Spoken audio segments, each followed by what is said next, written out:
And welcome back to Mixed Media Live. We're back for another weekly live stream, another weekly live show. And I'm super excited for this one. We're going to be talking about some spicy topics, some hot takes. We are half trying a new format. Our interview fell through this week, but hopefully next week we'll have the full format in. If you like any part of it, please let us know. I love our podcast viewers out there. You guys are eating up the episodes lately. So shout out to our audio only people. Hopefully by next week, if I get enough time to get on it, we will also be live streaming audio only, not on Podbean. Podbean basically doesn't work. So Podbean, you got to fix that. But on Clubhouse. I've been doing some research, looking into Clubhouse, and I think it would be pretty hassleless overall to also get on Clubhouse. So I'm kind of excited for that. I didn't know there was Clubhouse streaming or for podcasts. I thought it was like more like chat rooms. It is technically chat rooms, but I would route the audio essentially to the chat room. And people, I mean, we could even like do cool things where we pull people's voices in live, which. That I'm not promising for next. Yeah, that I'm not promising for next week. But you know, you could spontaneously have a comment to make. Raise your hand in Clubhouse, and I can maybe pull you into the stream very magically. But that is not something I'm going to promise right now. What I can promise is that the whiteboard on Ye's side of the screen, that is a live whiteboard, and as people trickle in. You might want to let them know, if you're not going to take advantage of it, that live whiteboard you can use to draw while we're talking. You can write us notes. You can draw a pretty picture.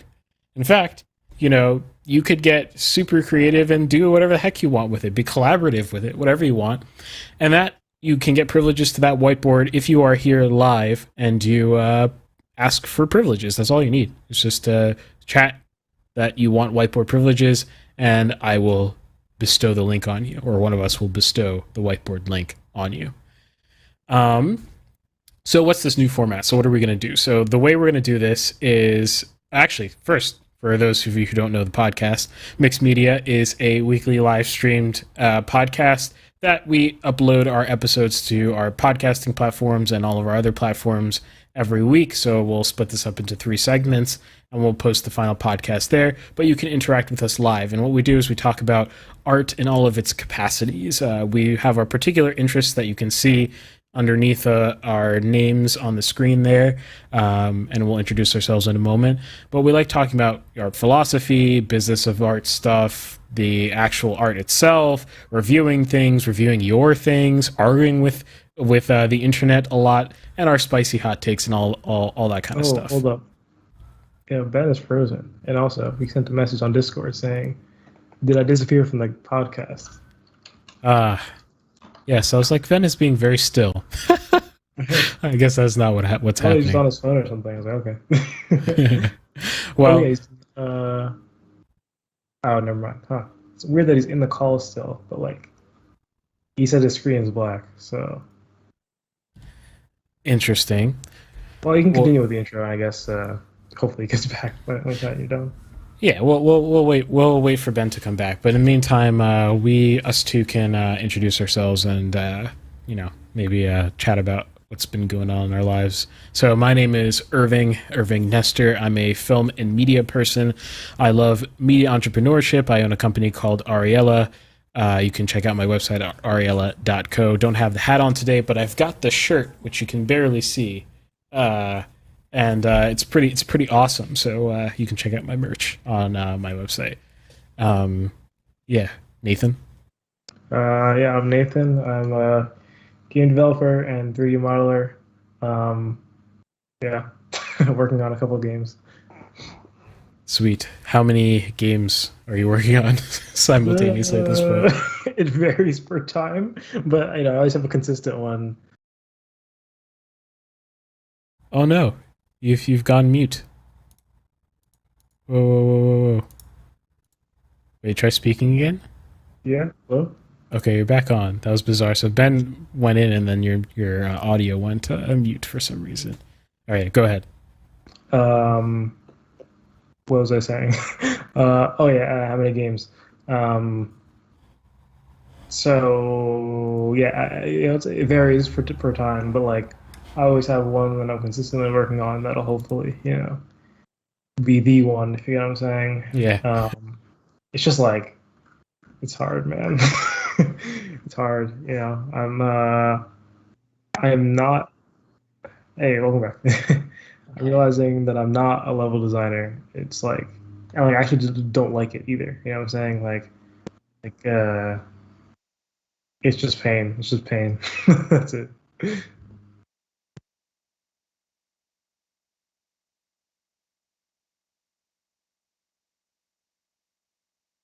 Okay, Irving's muted, but he's pulling in Ben right now into the show, so he's no longer frozen. All right. It would not be an episode of Mixed Media if we didn't have some live technical issues. I don't know what happened there.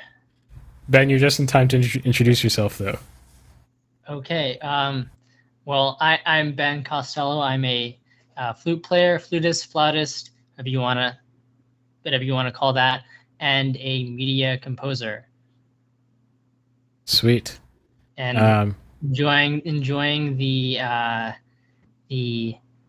trials of live streaming a podcast. Clearly. How was your first week of class? Both of you, actually.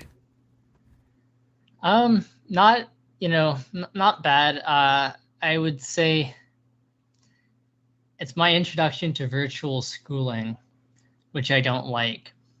Mm.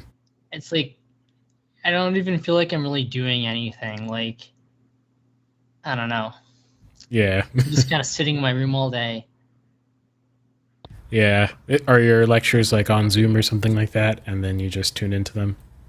Yeah, the only thing I have in person is like playing in an ensemble, and we're playing like outside, but we haven't met yet. So Interesting. How about you, Nathan? How was your first week of school? It's been interesting. Mine's also been online, but not because it was supposed to be, but because there was like massive flooding due to the big storm that just passed. So yeah, all the classes were canceled and put online. But before that, I got to actually go out and do things. That was interesting. There's an esports center at my school, which Oh. is interesting. Yeah, it's like a whole like room of computers, and you can just play whatever you want. All right. And then it's free for 10 hours, and then after 10 hours, you have to pay like $3 an hour. That's a student discount, though. It's more expensive for outsiders. Um, and I got to take the bus because my campus is so large, which is a very strange concept. But yeah, I went all around to all the different campuses. So that's interesting. Uh, and yeah, it's kind of weird being like responsible for myself, because like I was sitting in my dorm one time. I was like, I'm kind of hungry. I just kind of sat there. I was like, wait a minute, I have to get the food myself though. So like, yeah, that was interesting. But I guess somewhat fulfilling, right? It's like, oh, hooray! I'm like an independent person. I got food for myself. So yeah. Yeah, you'll grow into it, and it'll be awesome. Mhm. um, yeah. So I guess without further ado, we'll just hop into it. As you guys trickle in, like I said, feel free to chat to interact with us as we speak about our topics. We love interaction. So if you have a comment, you want to contradict what we're saying, or whatever interesting thing to say, or you just want to say hello, just hit us up in the chat, and we're listening, and we'll incorporate you into the podcast. Yeah, so Ben will start us off today. okay, so I want to talk a little bit about Soviet music as kind of a political football being punted around in America.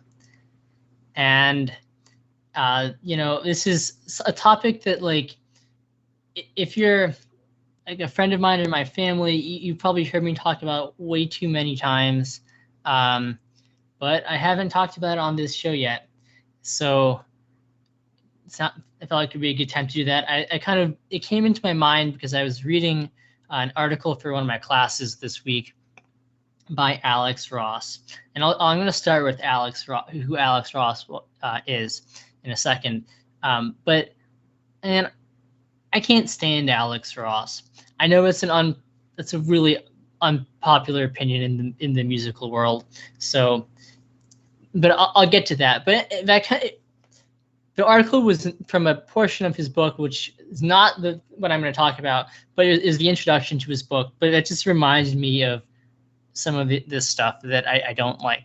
So, yeah, we've talked in a previous episode about art as propaganda, and this is kind of related, but instead of looking at I think in that episode we were more looking at art that was kind of created for a particular purpose, and whether that's propaganda or not. And this is kind of looking at it from the opposite, and music that was kind of written for itself, but which has sort of been thrown around as propaganda after the fact. That's very interesting. Yeah. So, okay. So, like I said, I find that Russian music, particularly Soviet music, is kind of, as I said, uses a political football. Every side, uses it for what they want, and then when they're done, they'll punt it off to somebody else, and they'll kick it around too. Okay, and there's not really any middle ground. Okay, both sides are using it, and without really any respect for the truth of what Soviet music, what happened in the Soviet musical world, Soviet world in general, and that bothers me on a lot of levels, because I think it does a disservice to the music, and it does a disservice to our audiences, and it does a disservice to music students. And I say that as restarting music school. So I'm again thrust into the Russian musical narrative, such as it is presented. And you'd think that some of these Cold War political issues kind of died after the collapse of the Soviet Union, but they're quite alive and well. And if anything, what we see in music, I think, is reflected still in the way we think about Russia in general, not just in terms of the arts. All right, so I mentioned Alex Ross, so I'm going to start with him as kind of a prelude. I'm going to look at kind of three political uses of Russian music. Two of them are going to be about Shostakovich, and one of them is going to be about Popov. And he's a much lesser known composer. And we're going to start with him and Alex Ross, because it's kind of our little like prelude to the little more complicated issue. Okay. So Alex Ross is a writer. He is the music critic for The New Yorker. So very, kind of influential music writer in kind of more intellectual discourse, I'd say. And he's written a couple of things, but his most significant book came out a few years ago. It's called The Rest is Noise, The History of Music in the 20th Century, which I own. And we had to read the introduction to that in one of my classes this week and talk about it. And okay, so overall, it's an okay book, but Alex Ross has a very political bent in his book. So he wants, not so much like a left and right sort of thing, but his bias is very much, he wants to present 20th century music, even if it's avant-garde, as being good and worthy of you listening to it. Okay. And to do that, he tries to paint a narrative, he tries to paint a whole bunch of narratives about, personal stories about why the music is interesting or not interesting. And one of his big themes is that a lot of his music is interesting because of the political circumstances that it was created in, or just general historic circumstances. So one of his big cases is, of course, Shostakovich. Like I said, I'm going to get to him in a second. But what irritates me most about what he says about Shostakovich is actually what he says about this other composer, who's a contemporary of Shostakovich, Popov. And Popov was same class as Shostakovich at the Petrograd and then later Leningrad Conservatory. And Popov studied with Svirbachov, who is the teacher that Shostakovich wanted to study with. Shostakovich was, a great admirer of this kind of forgotten composer. But when he got to the conservatory, they assigned him to Steinberg, and Shostakovich hated Steinberg. So Popov is kind of, from the beginning of his career, kind of linked to Shostakovich, same age, same year, but studying different teachers at the conservatory, and beginning their careers at the same time.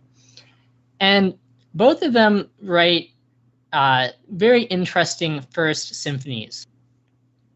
Shostakovich is maybe a little bit more tonally traditional than Popov's, but it's still pretty kind of a wacky first symphony, kind of a really like grotesque kind of piece. Okay, and Popov's first symphony is a lot more avant-garde, and his teacher Svirbachov was a little bit more avant-garde of a composer anyway, which is part of why Shostakovich wanted to study with him instead of the kind of traditional Steinberg. And the Popov's is a little bit more adventurous harmonically. Not quite atonal, but it's kind of like on the edge of, what was avant-garde in the late 1920s. And Popov did a lot of other things too. He wrote some really significant film scores. But at the same time, they both experienced repression during the Great Terror in about 1936 to 1939 approximately. And Ross, in his narrative, tells us that after that, he says that Popov's first symphony is a masterpiece of 20th century music, and that after the repression, he becomes an alcoholic and could never write anything of significance again. Whereas he says that Shostakovich, perseveres through this repression and deadly time in Russian history, and emerges as a stronger composer on the other side. So that's important to Popov for his kind of giving us his narrative of, look how terrible repression is, but how special Shostakovich's music is, because Shostakovich had enough personal strength to, persevere through maybe the greatest tragedy of the Soviet era. Really random fun fact for you guys out there, but if you look up Shostakovich, he kind of looks like Ben, just a little bit. I thought you were going to say Harry Potter, but how do you even spell that? In English, Shosta. I can't spell, but can't spell. I got the recommendation, the search recommendation for it. Got it. Yeah. Most people say he looks like Harry Potter. Oh, interesting. I can see that. Yeah, like a young Shostakovich looks like Harry Potter. Yeah. Well, okay, so that's part of his narrative, right? That Popov's music becomes irrelevant. He had been like this, promising great model for the 20th century, and he fails. Shostakovich writes great music, but it's more conservative after that. Okay, so I take issue with that because how many people in America have ever listened to Popov? I have not. You know what? I'll be honest. It's probably, you can probably count them on your fingers. Okay. It's a different story in Russia. So Alex Ross may have listened to some of these pieces.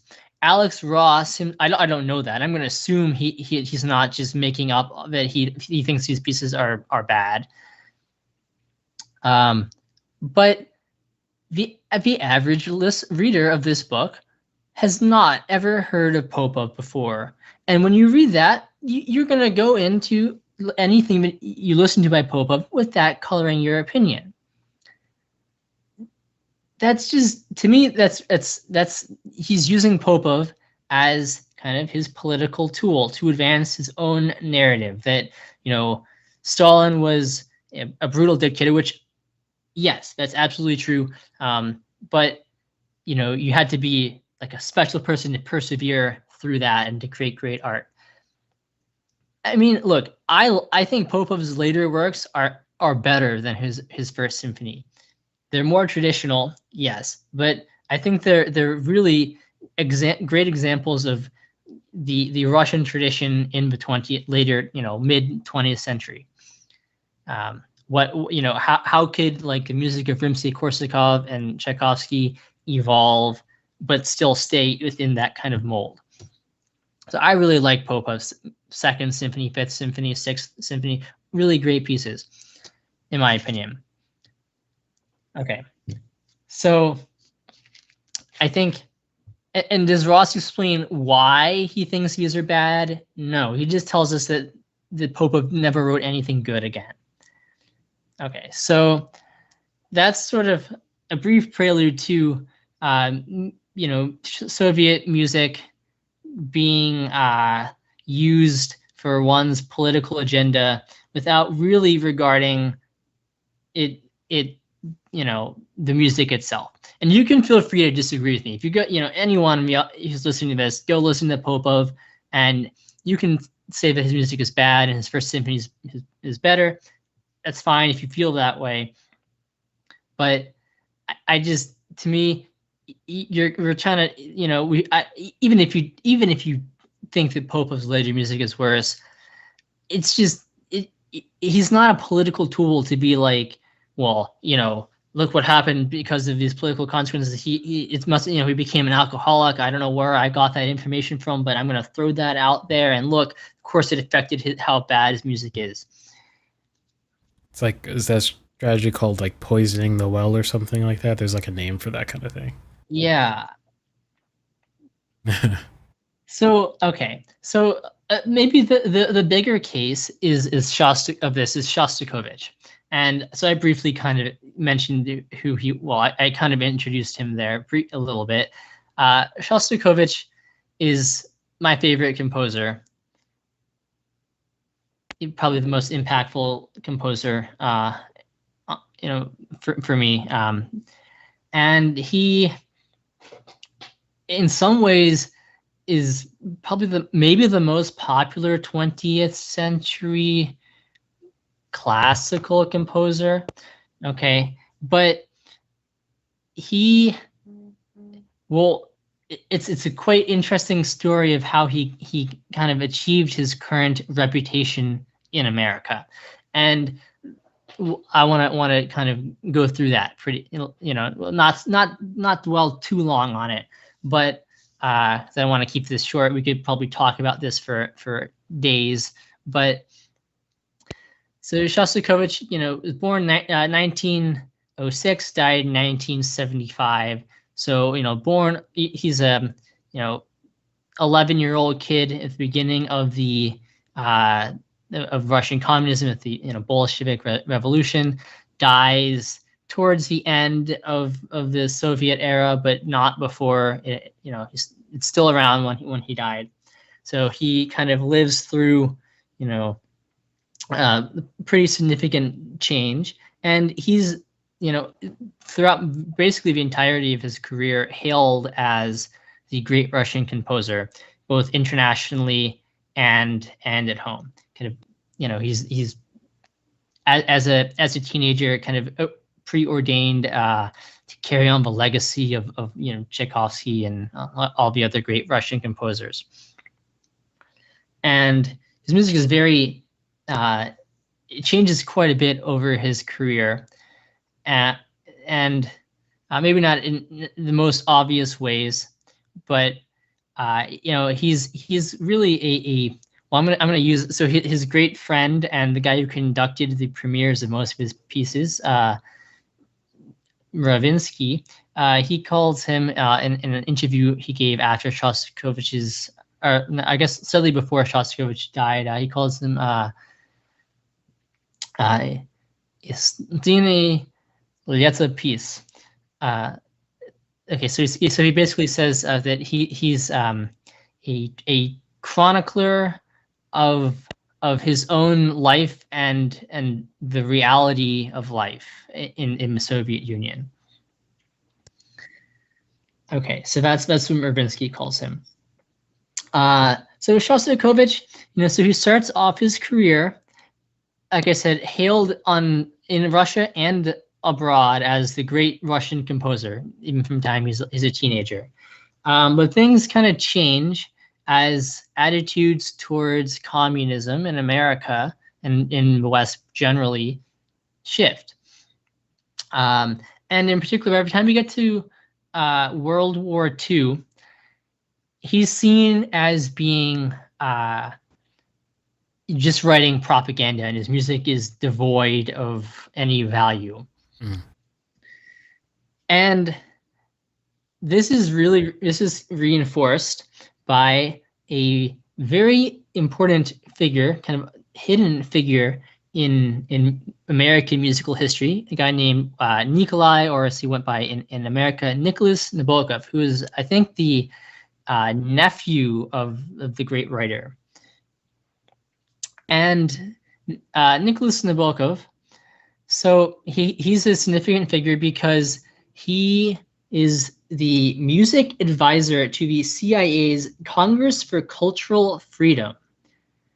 Okay, so the CIA had set up this in secret thing called the Congress for Cultural Freedom, which their job was to spread artistic free ideas to Russia in order to subvert the hold of communism.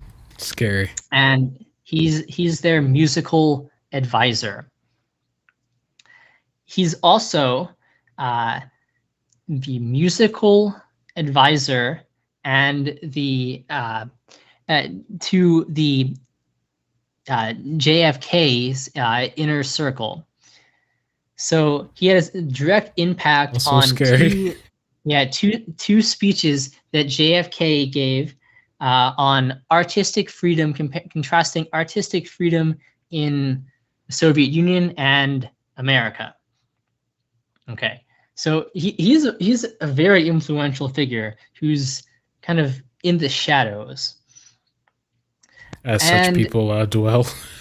Yeah. Well, I know the first time that I heard about the CIA having this kind of involvement in essentially spreading our American artistic propaganda to Russia. I mean, that's kind of crazy. Like, you think that, like, growing up, you think like the KGB does kind of sketchy stuff, but like, but we're doing the reverse kind of thing too. We're literally like printing copies of Dr. Zhivago and bringing them into Russia and distributing them on the street, things like that. No, Ben, the CIA is the good altruistic. They just assassinate people and influence societies, and they would never do anything terrible to anyone, of course. So this Congress for Cultural Freedom, they really wanted to bring like the most avant-garde things they could to Russia, and the hope that this would like make artists be more avant-garde and subvert Soviet regime. Okay, so again, just to be clear, like, I'm quite against the Soviet regime. I want to be really, really clear about that. I'm not a like, one of these people. You can see people walking around in Russia with their shirts that said like, well, at least Stalin defeated Hitler. Oh, that's pretty nuts. There's kind of a resurgence of respect and love for Stalin in Russia. So I'm not one of those. I'm definitely not one of. But it's interesting that these sort of things, these cultural things occurred. Okay, so Nicholas Nabokov met Shostakovich in 1949 at the World like I think it's the World Summit for Peace or something like that. I don't remember the exact title. This is a meeting in New York, and at this point, Shostakovich has faced his second official denunciation, but under this guidance of a cultural, basically the head of minister of culture, Zhdanov, who does not like a lot of composers, including Shostakovich, and so Shostakovich has to, formally apologize for his music and renounce all the ideas that were contained within them, until Zhdanov and Stalin died a few years later, and that ban was lifted. So that happened in 1948, and they sent him in 1949 to the United States as their representative, one of their representatives at this international gathering. And Nabokov, he writes first he asks Shostakovich from the crowd, when they're giving questions to the different speakers. He says, you just ask him point blank, "Do you regret denouncing your works?" Which is a terrible question to ask someone who is, sent there by the government and is not free to answer as he would. Okay, so of course Shostakovich says, "No, I don't regret it," and this really helps fuel the narrative of Shostakovich just being a slave to the government. And Nabokov writes this article where he basically he describes Shostakovich. He says he's not a free man, but an obedient tool of his government, and this has enormous impact on the American reception of Shostakovich. So that's kind of narrative number one about Shostakovich, and this feeds into, of course, the idea that communism is our enemy, especially 1949. This is when the Cold War is really beginning and heating up. We've just we've defeated Hitler, and now the next enemy is our former ally by necessity, Russia. So that feeds into that political narrative that these poor artists like Shostakovich, they can't write anything of value because they're slaves, obedient tools to their government. Okay, so there's a counter movement to this, and this begins a bit. Well, there are probably other people who help reevaluate this, but the main person who helps bring about reevaluation of Shostakovich's music in America is Leonard Bernstein. And so I want to say 57, but it may have been 1959, he leads the New York Philharmonic on a tour of Russia. And he plays Shostakovich's Fifth Symphony with Shostakovich in the audience. And he meets Shostakovich. Shostakovich thanks him for, it's great that, at this point, knowing how relations are between our countries, that an American orchestra is going to play my music.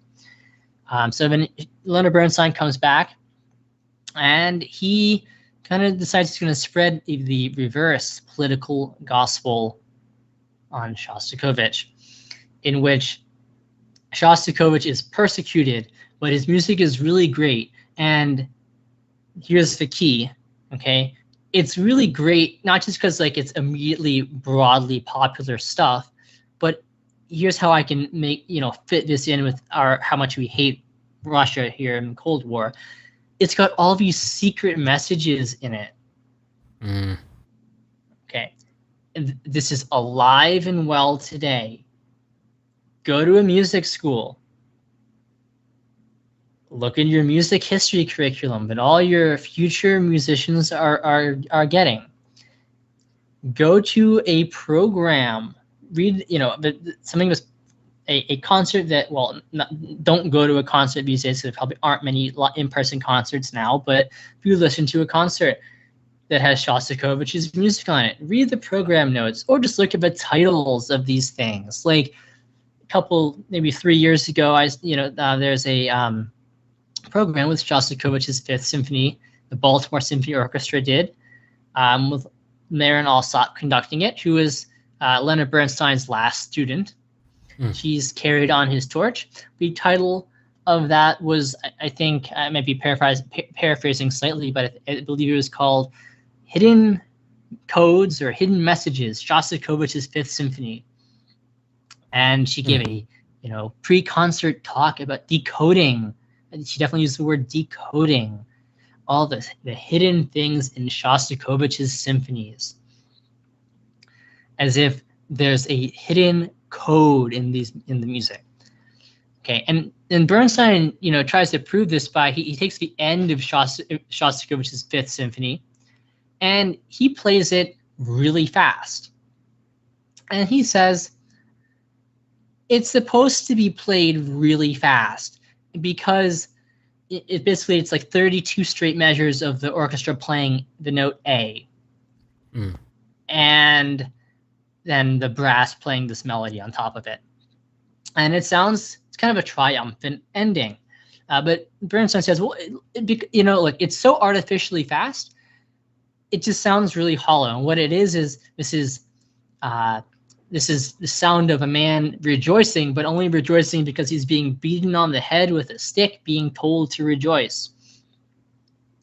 Okay, well, maybe you feel that way about the music, but if we are going to look at the music itself, why don't we look at how the music is actually played by Mravinsky, the guy who, like I mentioned him earlier, was Shostakovich's close friend, the person who conducted the premiere of this work, which came out during the Great Terror, and conducted it the rest of his life, and actually was kind of in the room helping, working on a lot of the details as Shostakovich composed this piece.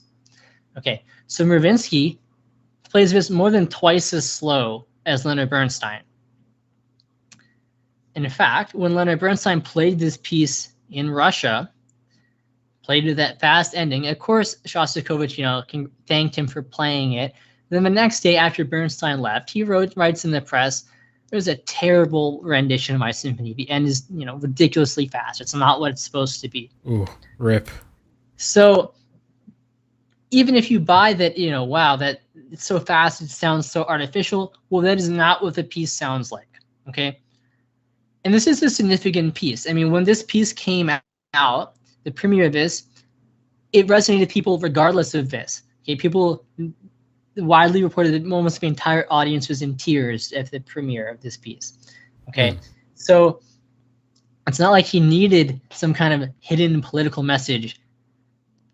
But if you want to look in your, the music textbooks that your young future performers are getting, as they're being educated on Shostakovich before they go and perform him for you, they're being told, I can test this firsthand, Shostakovich's Fifth Symphony is him giving the middle finger to Stalin. Literally, that is a quote that every music student gets. Okay, look, whatever you feel about Russian communism and Stalin, whatever Shostakovich felt, which we do know, okay, and that's conveniently ignored, but however he felt or you feel, okay, the music does not explicitly do that. Okay, it's a piece of music. It is not. He's not making some kind of hidden political statement in it.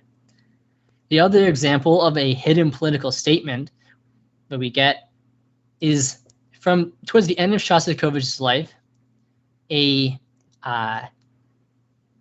writer, Volkov, decides he is going to interview Shostakovich and then write down all of these things, all of Shostakovich's recollections on his life and music.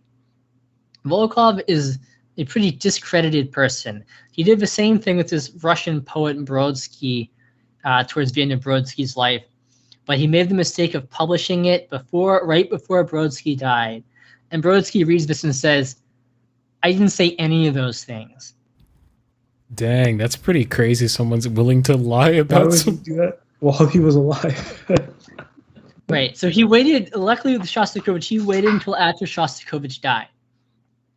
But this book, called Testimony, is the single most important book in Shostakovich literature, even though it is widely discredited for many reasons. I mean, you can take a course on how it is inaccurate. And in this, he says, Shostakovich allegedly says that the second movement of my 10th symphony is a portrait of Stalin. Huh. Okay. That is kind of the narrative. Now, this book, Testimony, launches the Shostakovich Wars because Volkov is also kind of like Bernstein, trying to, fight back against this narrative that Shostakovich is a quote obedient tool of the government. And so he wants to say that not only, it was Shostakovich's music, like secretly that have secret Stalinist messages, but Shostakovich is really a truly hidden communist dissident. He doesn't like communism, and he's he's fighting the system from he was fighting the system from within. And that is sort of the general debate that anyone who wants to go past the surface level of the dominant narrative now, which is that Shostakovich had all these secret messages in his music. The next level is the Shostakovich Wars. Literally, it's the name of a scholarly debate. Okay, ignited by Volkov, which is basically asking how is Shostakovich, was he really a dissonant? What are these messages that he has in his music? How did he really feel about these things? So again, he's kind of being thrown around by both sides. He's either thrown around as an example of look how terrible communism is and trying to be an artist under communism is, or wow, he really hates communism and he's a great kind of champion of American values, and that's why we should love his music. The thing is that neither of these narratives are really true. If you dig into Shostakovich's life, and you can, the answer is pretty clearly that Shostakovich was a big supporter of the idea of communism, which makes sense. A lot of people in the Soviet Union were supporters of the idea of communism. Was he a fan of Stalin and and others' implementation of it? No. I think that's pretty obvious. Okay, but that doesn't fit in with either narrative. So we're doing a disservice to the music and the composer and to history by kind of simplifying these things with Cold War or anti-Cold War attitudes. Or I guess they're both Cold War attitudes. They're kind of different sides of the Cold War attitude. And to me, this sort of stuff gets to the kind of essence of like, what is music about?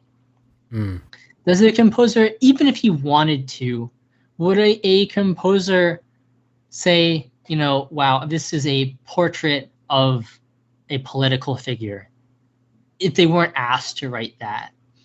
And I think the answer is no, generally. I think most music, at least in my opinion, there are obviously counterexamples to this, but most music kind of arises from it arises from circumstances of your life, but you can't express how it does. Ironically, Leonard Bernstein's kind of mentor and friend, Aaron Copland, in the beginning of, I can't think of the name of his book off the top of my head, but he says basically, does music have meaning? And Copeland says yes, and he says, but can you express it in any number of words? And the answer is no. You can't put words to what it means. And a composer wouldn't do that, even if they, most composers wouldn't do that, even if they could. So do I think that Shostakovich's music is a reflection of his life and of the reality of life under the circumstances in which he lived, which are, obviously quite bad, living, under in the Soviet Union, which, again, really bad repression and a lot of really terrible things that most people don't even know that happened. I think it's a reflection of that. But like Marinsky said, he's the chronicler of his life and of his reality, but not in explicit terms. So, I don't think we should be looking on the lookout for secret codes in music.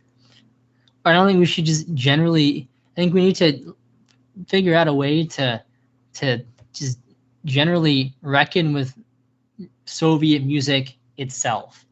Right? If you want to listen to Popov, don't think of him as a, just a purely a political result of political repression. And I'm going to, think of him only in terms of some kind of pre-constructed narrative I want to give about 20th century music, like Alex Ross did. Like, just evaluate Popov's music for what it is. Listen to it, without that idea of a narrative. Just listen to Shostakovich's music. Acknowledge that he's a complex person who's neither like a, secret American patriot, nor was he, a slavish disciple of Stalin. I think that the more complex reality is more beautiful for the music anyway.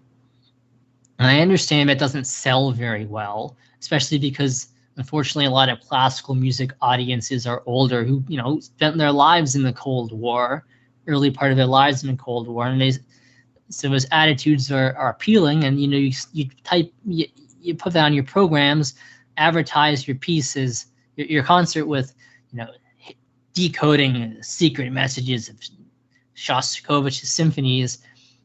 You're going to get more people to pay attention to your concert and show up. But again, I just think we're doing disservice to our music students, our audience, and the composers themselves. Now, I have listened to Shostakovich, basically because of you.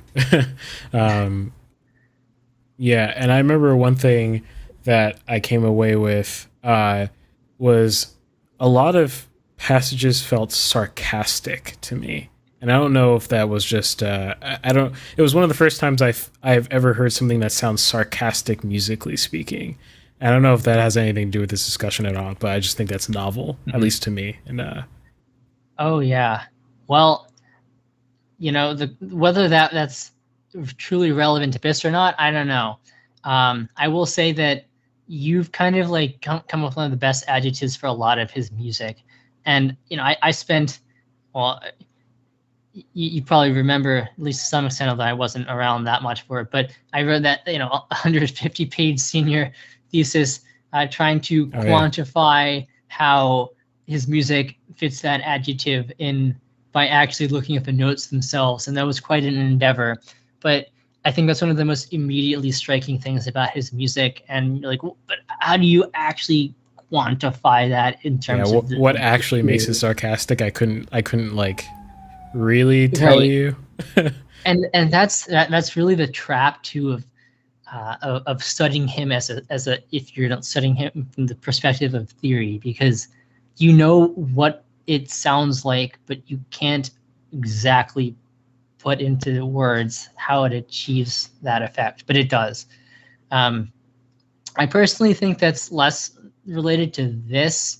I mean, I think it's related in that I think he actually uses in his 13th symphony, he takes a poem by a poet, Yevtushenko, who basically second movement is titled Humor, and he talks about how humor is this unkillable personified person. All these tsars and emperors tried to kill him, but you can't kill humor, and humor is like the only way you survive these terrible times. And so I think that's part of his related to my self-defense subject, mechanism. sort of. Go ahead. Yeah, so I think it's part of his self-defense mechanism, but also he's just a humorous person. Like, even if you listen to his early music, like in the early 1920s, like his first symphony, which is mostly what my my paper was about, he's very much inspired by this not 1830s, 1840s writer Gogol, who's a very kind of fantastic, flights of fancy, kind of humorous, sarcastic writer. So he's kind of, and like he was known to just like have the entirety of Gogol's works memorized and just quote all of them. So I think in some ways that's also what you're seeing with the sarcasm in his music. Mm. Yeah, no, that's very interesting. I definitely the only time in at least in the classical sphere that I've ever heard something like that sounds, and just consistently like, it sounds very sarcastic. Mm-hmm. Yeah. Okay, is that it? Yeah, that's basically my version of Soviet music being tossed around by different political sides for different political aims. Yeah, and I would just have to add that this Cold War sort of lens over things does not end with music sphere. It's surprisingly still in a lot of different aspects of the way we view the world. It's just people don't know the context, so they don't understand how old Cold War mentalities. I mean, if you think about even when the Cold War ended, right? It wasn't even that long ago. So, in the relative history of history, it wasn't too long ago. So, this sort of Cold War mentality does seep into other things as well. Definitely in film too. It's a little overblown, and maybe tired too. Can we get a film about a Russian who's not like, especially can we get like a non-Russian dancer who's also a spy kind of thing? Like, it's attractive, deadly spy for Soviet Russia. Can we avoid that, please? The Russians are always the enemies in video games.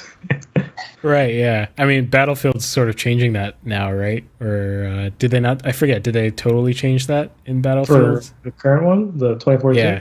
Yeah. The story, I believe, is you're not, you don't play as part of, you're like not a country. Oh, interesting. You play as like a group of people.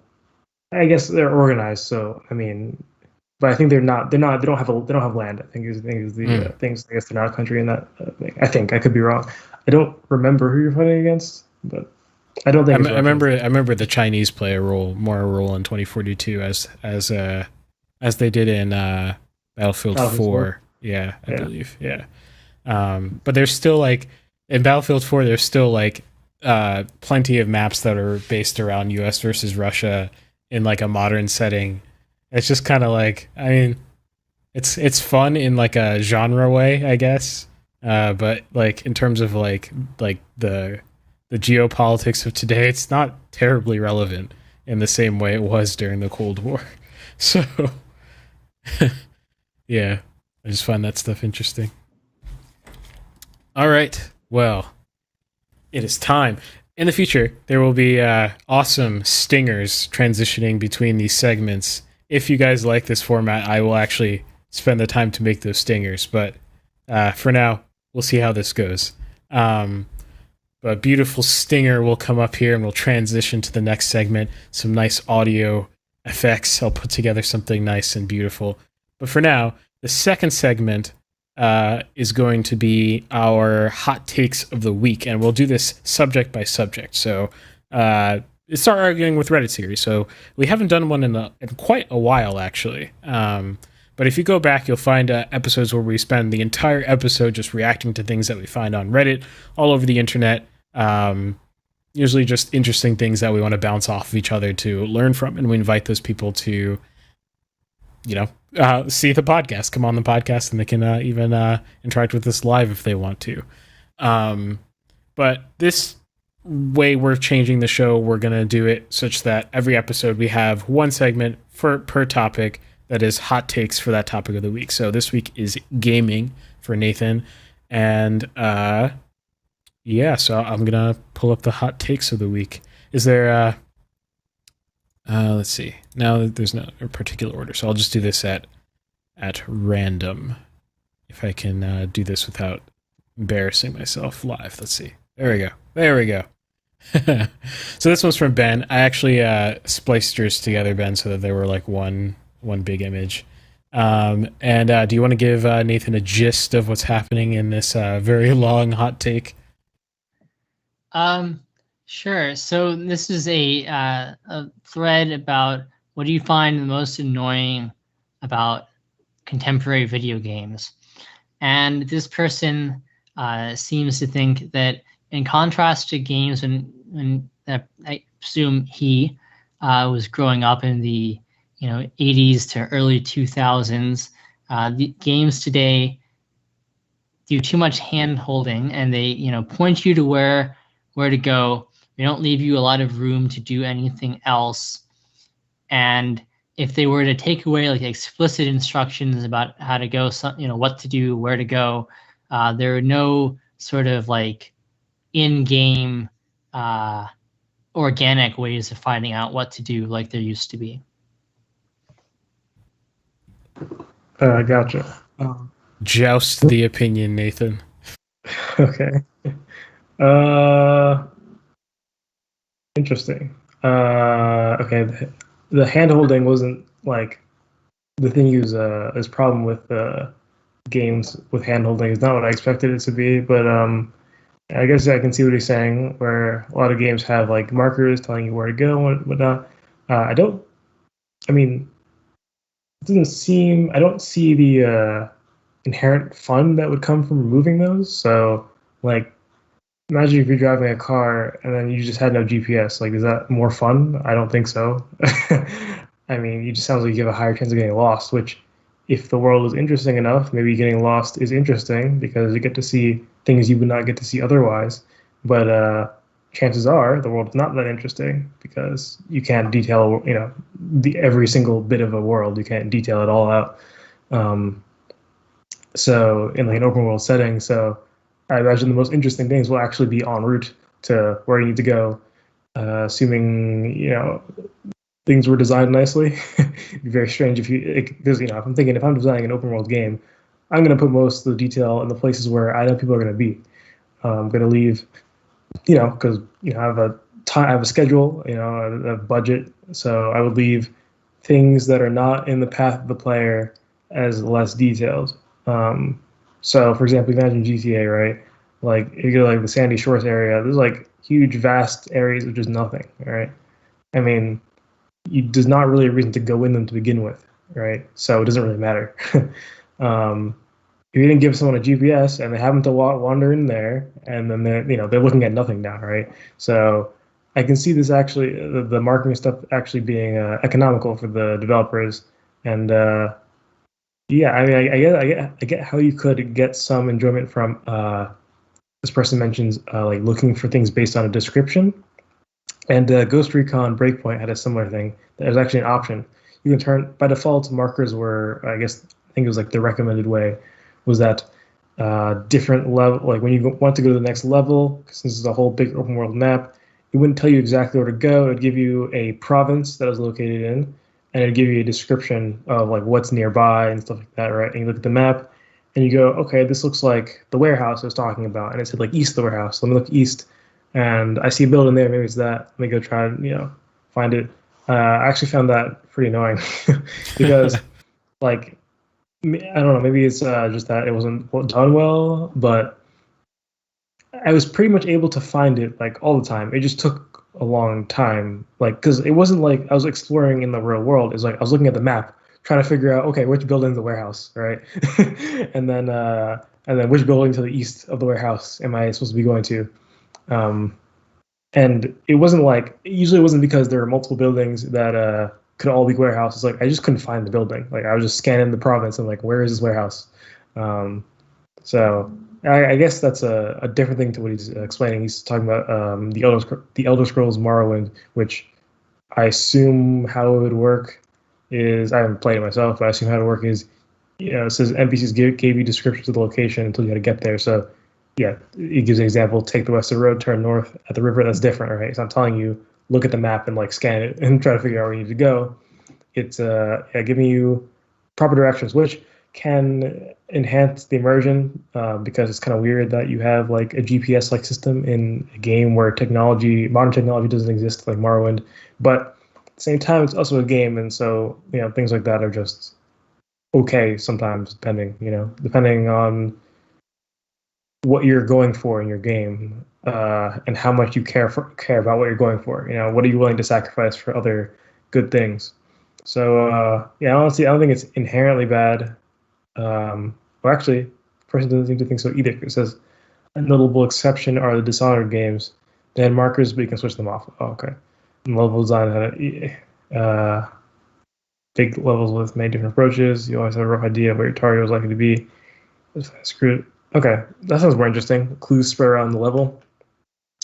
Notes, maps, conversations you listen in on. Okay, I mean, I'm gonna digress a bit, but like when you hear about conversations you can listen in on in any game, it's usually not good because like it just destroys the immersion. I don't know, do you know what I'm talking about, Irving? Like conversations you can listen in on. Oh yeah, yeah. Usually they're like really forced or like clearly Yeah. triggered or like Yeah, it's the trigger, dude. It's like, oh, so I happen to walk by this person. And he happened to be telling me very crucial information. Like, you happen to be talking to another person right next to me, and like the volume is like magnified. I can hear him from like a mile away for some reason about him talking about you know the exact location of the secret document I meant to steal. All right, that's Yeah. nice. Um, I think that's a way bigger like emerging killer than some markers on a map. Because at least markers on a map, it's different. If it's like a GPS system, that's kind of weird, right? If like it's abstract, right? It's markers on a map, as in like this is not even necessarily a map in the physical sense, right? Mm. It's just an abstract thing. It's just part of the game at that point, right?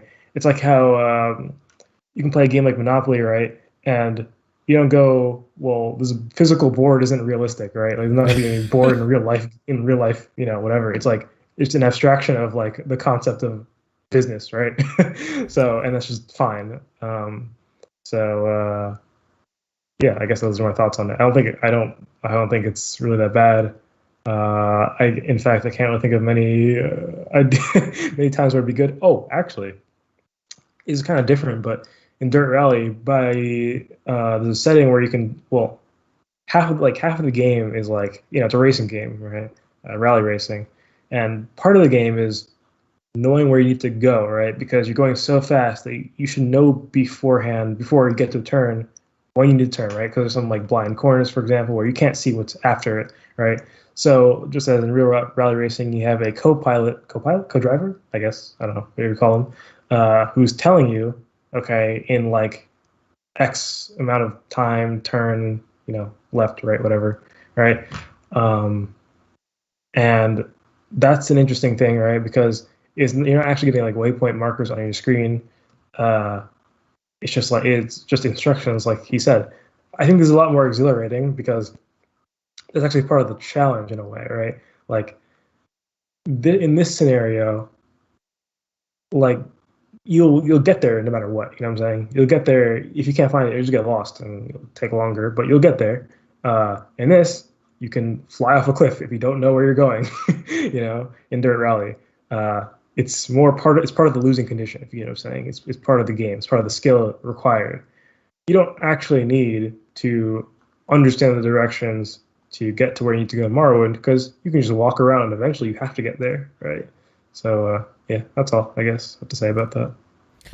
Yeah, at first I thought this person's point was going to be like hand holding, as in like tutorializing like every aspect of the Exactly what I was game. expecting. Yeah, but then it was a little bit different. I was like, oh, okay, no. Yeah, I see what you're saying. If it was more like, I mean, even really great games sometimes have this problem. Like Last of Us sometimes has this problem, which I love that game. It like tutorializes past it already tutorializing you. Like it already taught you how to do something, and then it's gonna really just destroy my immersion for a second just to remind me I can do something. It's like, why don't you just let me fail the level, and then I'll realize, like, oh, this is the thing I need to do. It's like not even that hard to realize, At least I think. Maybe I'm wrong. Maybe they play tested it, and I don't know. Half the people got lost. There are somewhere. definitely other people talking about that sort of thing in this thread. I thought this was a little bit more unique. So Yeah, for sure. All right. Mm-hmm. Next hot take. Let's see. Oh, it's huge. Let me scale that down real quick. Whoops. Taking up half the screen. Yeah, I think this one's mine. Oh, I'm not even editing the right one. Here, give me a second. Topical media.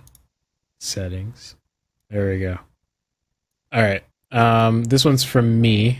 And it's about Pokemon. So this was in r/Nintendo. I realized very quickly Nintendo has a very specific culture among gamers, which kind of makes sense because Nintendo has a very specific culture as a company. Period. But this thread was about how Pokemon is actually very boring, and it said, this person says, Game Collecting 2 says, I wanted to like it as a kid, and I tried multiple games, but couldn't take it after first couple of gyms. The combat system is one of the worst JRPG combat systems ever seen. It's so simplistic and repetitive. That's basically their point in a nutshell. And this person who's replying is not the only person with this sentiment. There's actually several other people who kind of fleshed out this person's point a little bit more. And then this person says, Firefly Drake says, in-game Pokemon has been laughably easy for far too long, but the online battling community is amazing and shows how much depth the systems have at higher levels. And they're talking about the competitive scene. So apparently there's a very vibrant Pokemon competitive scene that doesn't really jive well with the vibes of Pokemon, casual players. So yeah, what are your thoughts on that discussion? So first, to preface things, I've never played Pokemon, but I've watched people play it, but in very limited capacity. So I not the most knowledgeable in this. But firstly, I guess it's slightly off topic, but worth noting, I guess, that like Pokemon isn't representative of the standard JR. When I think of JRPG, I don't think of Pokemon, although yeah, it is a JRPG. Because like it's a very specific kind that I don't think is that, it exists a lot, but it's not like the main one. I mean, okay, so you mentioned Persona 5, which is like, you've ever seen it, it's an entirely different thing. Yeah. The JRPG combat system in those two are not the same at all. Pokemon's like the static fighter, team-based, turn-based fighter kind of thing where you pick a move and it does it, and then it's the other person's turn to pick a move and they do it, and there's nothing more than that really. You pick an action, I guess, right? It's all in the game sense. There's no mechanics to worry about, right? Whereas in the Persona 5, I think if I'm thinking of the right game, maybe I'm not, which would be kind of embarrassing, but there's like, some mechanical ability you also have to achieve with timing, things like that. I really hope I'm thinking of the right game, but I don't know. Maybe it's like Pokemon. I'm thinking of the wrong game.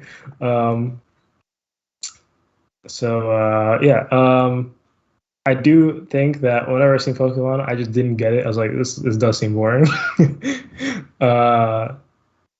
Yeah, and for the reason that it's just simplistic and repetitive, right? It's the same thing every single time. with a new enemy who has a very limited set of moves, right? And you can memorize them very easily. And you yourself can do a fairly limiting amount of moves as well. Limiting. So I forgot this concept's called. Mechanic versatility, I believe, where it essentially is like how many different things can you do with one mechanic, right? And the more the in general, sort of the less boring things can be, right? And the higher really what it is it's more depth to the game. It tends to raise the skill ceiling too. So in a game like Pokemon, there's very minimal mechanic versatility because you have a fixed, small set of things you can do, right? Let's compare this to something like Rocket League, right? Rocket League is a car soccer game. In terms of the things you can do, there's not much. You can jump, you can move forward, you can turn left, right, you can go backwards, and you can boost, right? That's only a handful of actions. But you have high mechanic versatility. The reason being is that you can steer 1 degree to the left, you can steer 2, you can steer 10, you can steer like 20. You know what I'm saying? And you can combine these moves to do various different things, right? It's not just like you're doing one or you're doing the other. And there's also takes into like what it does. Like for example, what jumping does is going to be different based on your positioning, right? So maybe you'll block the ball, maybe you'll jump over another car, right? Stuff like that. So yeah, Pokemon has like very minuscule mechanic versatility, which makes it a very shallow game as far as I can tell. I just never understood why it was so interesting. I also figured that at some point, can you just figure out the game, like figure out like it's very easy to find the most optimal move, right? Because everything is hard numbers that are very present to you, like they're known by the player, right? Everything is fixed. The situation doesn't change really. Everything's pretty much static, and yeah. So as for the part, it says when I played as a kid, I dreaded setting off random encounters and would avoid as much grass as I could. I never understood why this is in Pokemon. Like, yeah, when you walk through grass and then 90,000 things will try to attack you in like the smallest field of grass, and they're all very easy to defeat. They're not a challenge really. It's like as if they just put that in to just ruin your life. It's like I don't know. It's like if you're playing like Battlefield and every 20 seconds, like I don't know, like some like random person civilian would appear in front of you that you had to kill. It's like why? Why is it like this? I mean, you could counter that by saying that it's trying to give you some. I mean, in some sense, Pokemon is kind of like bird watching, where and Pokemon Go even more so. And I think some of the more recent Pokemon games are like trying to even be a little bit more about like being a naturalist and going in and like observing Pokemon instead of just like dog fighting and capturing them. But yeah, I mean, so in a sense that it is kind of mimicking like this scientific, like I'm going to go out and here's a cardinal or something like that, or I don't see. I mean, I can see it being like frustrating in the long run if you play the game for hours, but also like there is that sense, especially if you're going to move into games that are a little bit more like less about capturing and fighting, that making sense that like the world is just populated with all sorts of animals.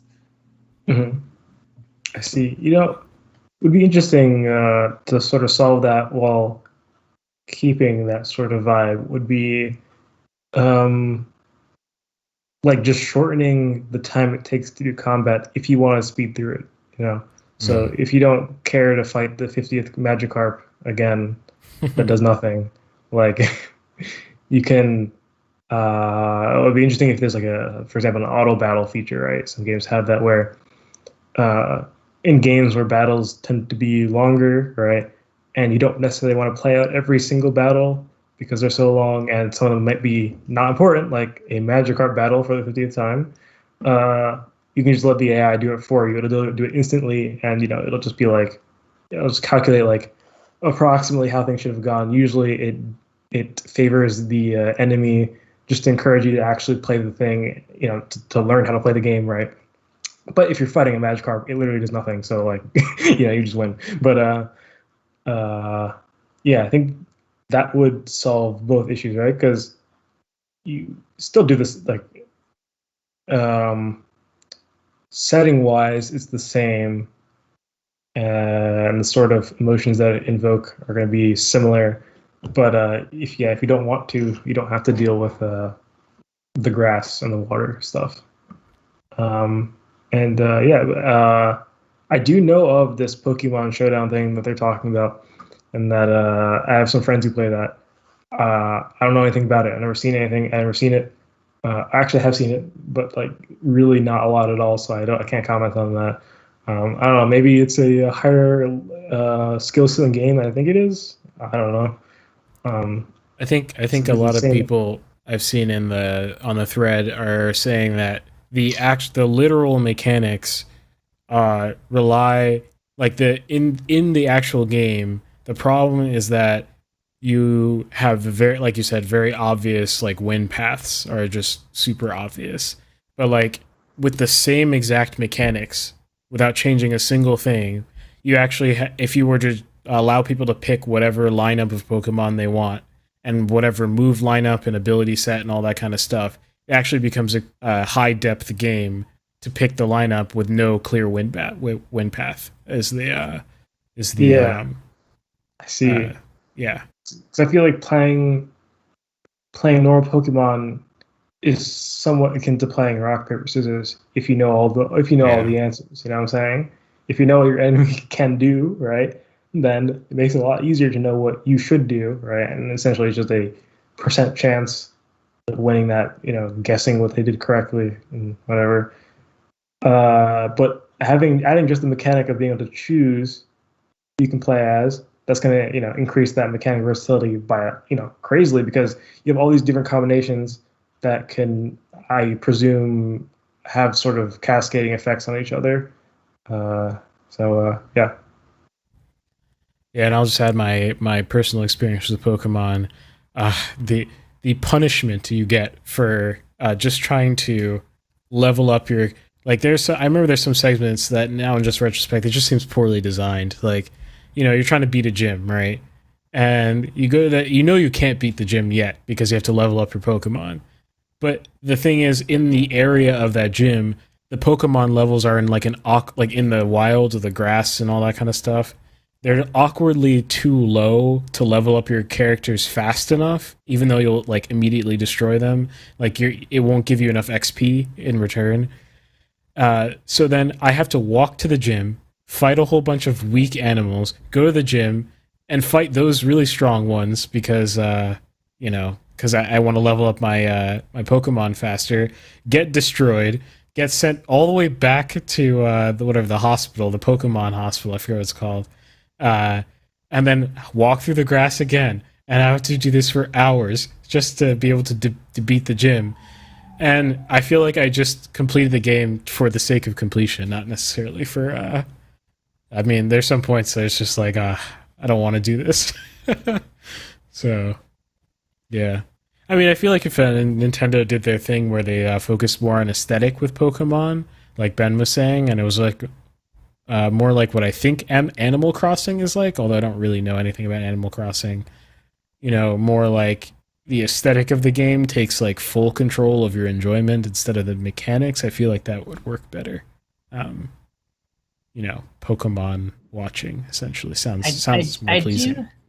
Yeah, I think that they're trying to do that in like one of their new games they announced recently, where it's like, because ostensibly I think basically the premise is ostensibly that you're gonna go collect information for like the professor at the beginning of the game, while you're also gonna go like become the greatest Pokemon fighter ever, as well. But I think like this new game they announced, it's like literally, you just go and like you're a scientist and you go to like interact with them and like, oh, it's really cute Pokemon. Let me take some pictures and like get some samples of it or something, kind of thing.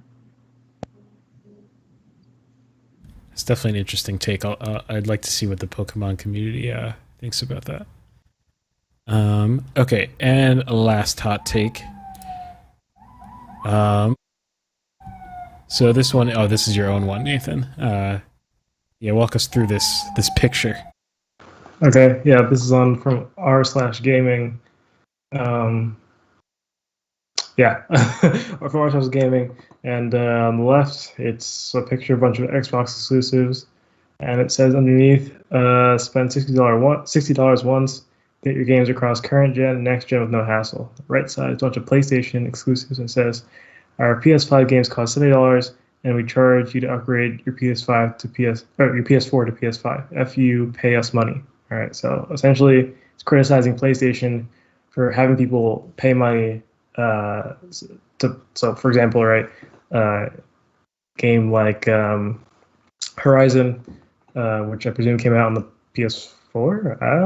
I think it's old enough where it would have come out on the PS4. Regardless, any game that came out on the PS4 that's also on the PS5, it's criticizing them for not having a free upgrade option, right? Essentially, you have to buy the game again if you want to play on the PS5. Where on Xbox, this is not with all games as far as I'm aware, although I could be wrong. They're offering just free upgrades. So you have a game on, what's it called, the Xbox One, and then you can get it on the Xbox Series X or S, whatever, for free. And the games only cost $60 as opposed to PlayStation 5, which has some of their games, not many, cost $70. Although there are $70 games on Xbox. I think it's specifically referring to exclusives, though. So, yeah. So my response to this is, I mean, I don't really think you can blame PlayStation for doing that, right? I mean, it's literally been like that forever, and no one has ever cared, right? When Xbox was doing it, no one ever said anything. It's just now that Xbox is not doing that, people are like, oh, they're acting like as if that's been the standard forever, as if it's some atrocity that PlayStation doesn't do that. When literally every console imaginable in existence has done that, and is still doing that except Xbox. Yeah, you can compare similar items like movies streaming, for example, right? I'm saying movie streaming because it's just purely digital. So, I don't think that Xbox will pay for a new disc to be shipped out to you. I think it's just for digital games, digital copies. So it's like, if like Hulu increased their streaming quality, and then you just said you have to get it out for free, right? I mean, if you think about this really could be disastrous, right? Because what you're saying as well is, if Hulu has the capabilities of increasing their quality, they should do it for free. You know what I'm saying? Like, which means that, in some sense, okay, yeah, they'll get more. Improving your product is not bad, right?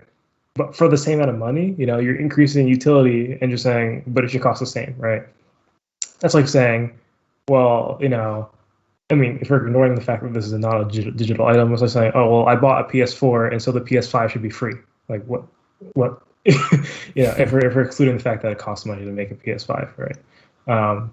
Logic doesn't really apply to anything else. As well, you actually get something new. It's not like you get the same exact thing, right? So for one, the game performs better, hopefully, right? That's kind of the point. I assume that's why you want it on the PS5, because it will perform better.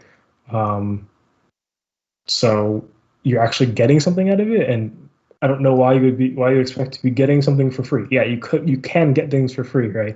I just don't know why it'd be the expected thing to get something for free.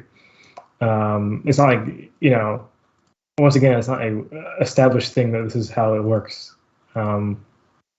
You also have 2 copies of the game now. So before, regardless of whether it's digital or not, right? Generally, like, for example, if you have an Xbox and you log into your Xbox Live account, right, and you have a second Xbox or someone else's Xbox, and you log into that same account, the Xbox will not let you play the same game on both Xboxes at the same time, because you only own one digital copy, right? This way, you now own 2. You can now play. You can give your Xbox account to someone else. They can now play. At least on the PlayStation. I don't actually know. They might be tied together now on the Xbox, which makes it worse, actually, because you wouldn't be able to play them at the time. But at least on the PlayStation, they're not tied together, which means that you have 2 copies that can be played at times. We cut out on Twitch. I don't know what happened. I do. I actually have a Twitch problem. Well, you're breaking up like crazy. Ben, do you hear him as breaking up too, or? Yeah. Yeah. And Hello? Hello? you're frozen too now. Can you hear me? I can hear you. You're just like really little bit. broken up. Yeah. Okay, yeah. My Wi-Fi is died. It looks like because YouTube and Twitch are dying. Hold on.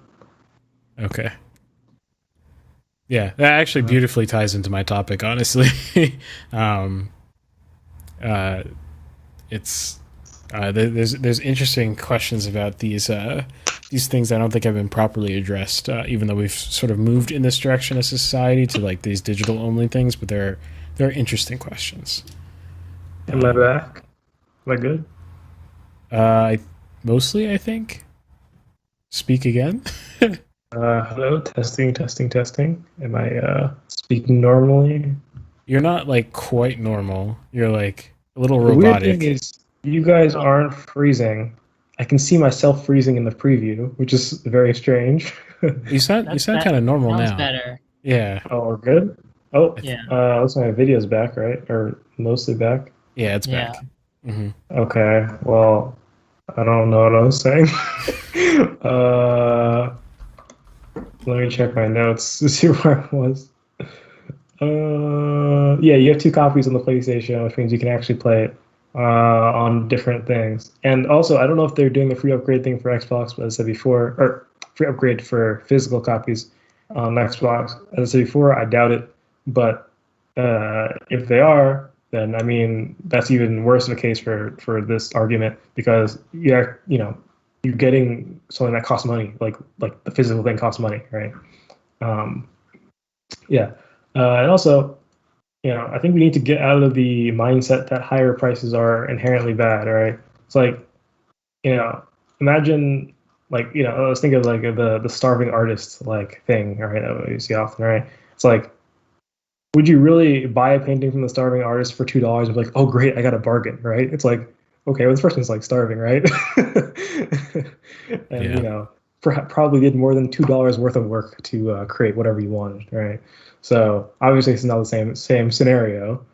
I mean, but it sort of fits the portrayal in a way, right? The video game industry as a whole, in being the underpaid artist kind of thing, right?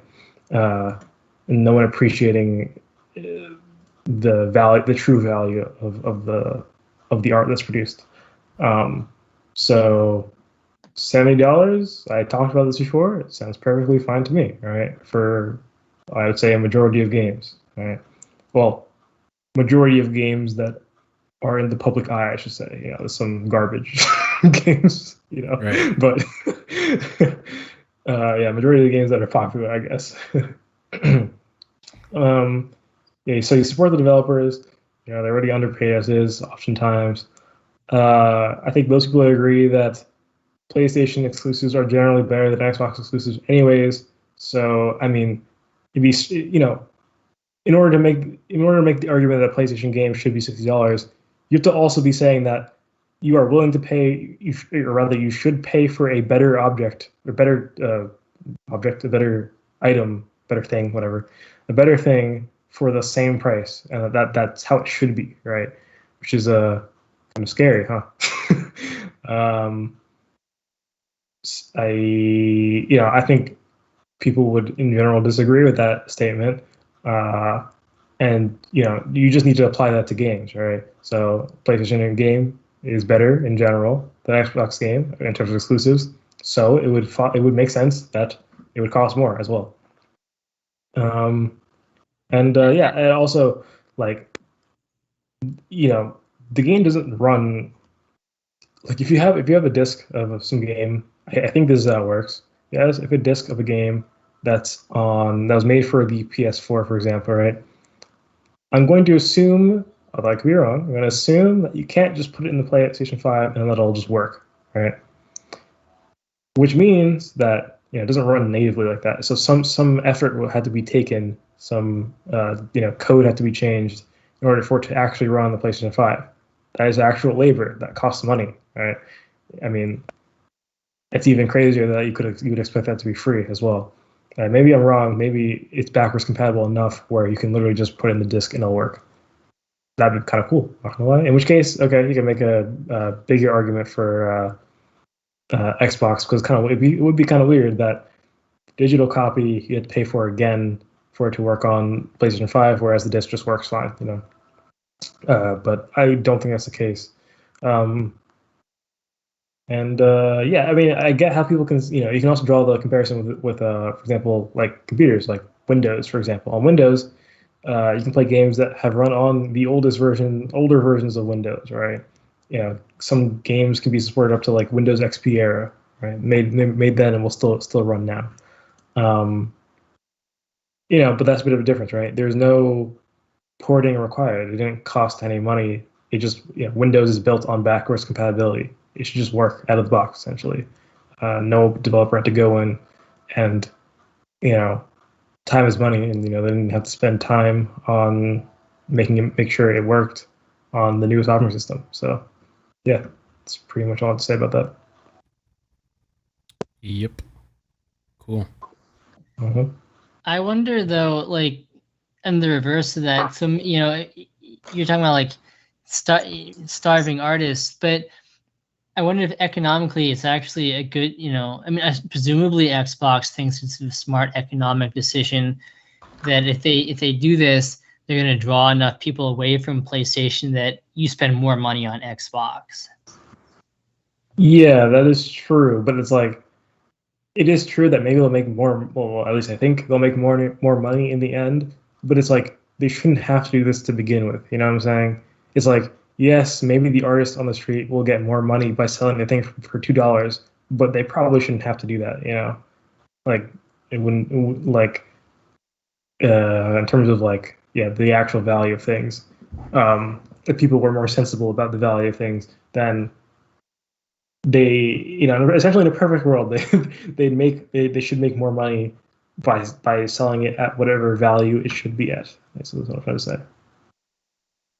Yeah, I think it's like a both and sort of situation. It's like there's like a problem culturally speaking with consumption in general. Actually, that's kind of what I'm going to be talking about partly. There's a problem with consumption in general where the value to you is not factored in properly. Like the value like to the receiver is not factored in properly. Only the value of production is properly factored in, and there's like a million and one different reasons for that. But a lot of it's cultural. It's just like it's not that people don't value it more. It's that people refuse to pay for that. And I would say actually a lot of that is due to the like when we were in middle school, like that sort of era. It kind of started then, by and large, with like freemium culture, with the rise of like Google. Pretty much, you get like freemium, but Google's making money in a completely different way. So people don't understand the relationship between value and freeness and all that kind of stuff. So, oh dear. That gets into like music streaming, and everyone thinks that music on YouTube is free. Yeah, right, precisely. Yeah, but can I make that an awesome transition into my topic? Sweet. Okay, so I'll give a little background over why I'm talking about this today. My topic's not going to be so much about this particular instance, because this particular instance isn't actually the most interesting thing. Oh, great, it's glitching. I love that. There we go. But here's the background. So last week, I believe, I'm not 100% clear on the timeline, Comedy Central didn't air one of The Office's episodes in their whole rerun sequence. So they were starting from the first episode and moving forward, and they skipped one episode. It's the second episode, which is actually apparently for The Office fans is considered the first episode because it's the first episode that doesn't copy the British version of the show and thus takes on its own personality. And and this episode's called Diversity Day. Now, I don't think I've seen this episode. I definitely have not seen this episode. I've watched, maybe 15 episodes of The Office or something like that. I gotta say, it is quality stuff in my opinion. And it's very hard for me to enjoy comedy terribly much. And this is kind of my kind of humor, I think. But I can imagine what this episode contains, and I can imagine why it might be offensive to some people, especially ported to 2021 general atmosphere, right? So Comedy Central skips this episode in the lineup. Now, the reality is I could not find anywhere where I could verify the reason for them not airing this episode. So I can't. What I say is completely conjecture on this point. That they skipped it because they didn't like it is completely conjecture. Although you'll see a whole bunch of articles that'll say, oh, they took it down because it's insensitive or whatever. We don't actually know that. It's also not the biggest deal either because it's Comedy Central TV platform, not any streaming platform. And I mean, that's not the most consequential. I mean, TV's kind of a ever dying a medium, so it's not really the most consequential thing in reality.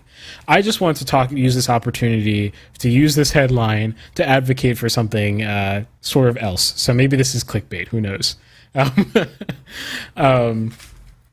But yeah. So here's what happened. They took down the episode, and I think the immediate concern is that this is not the end for comedy, and people keep pulling up this Ricky Gervais quote about how Ricky Gervais being the Michael Scott in the British version of the show.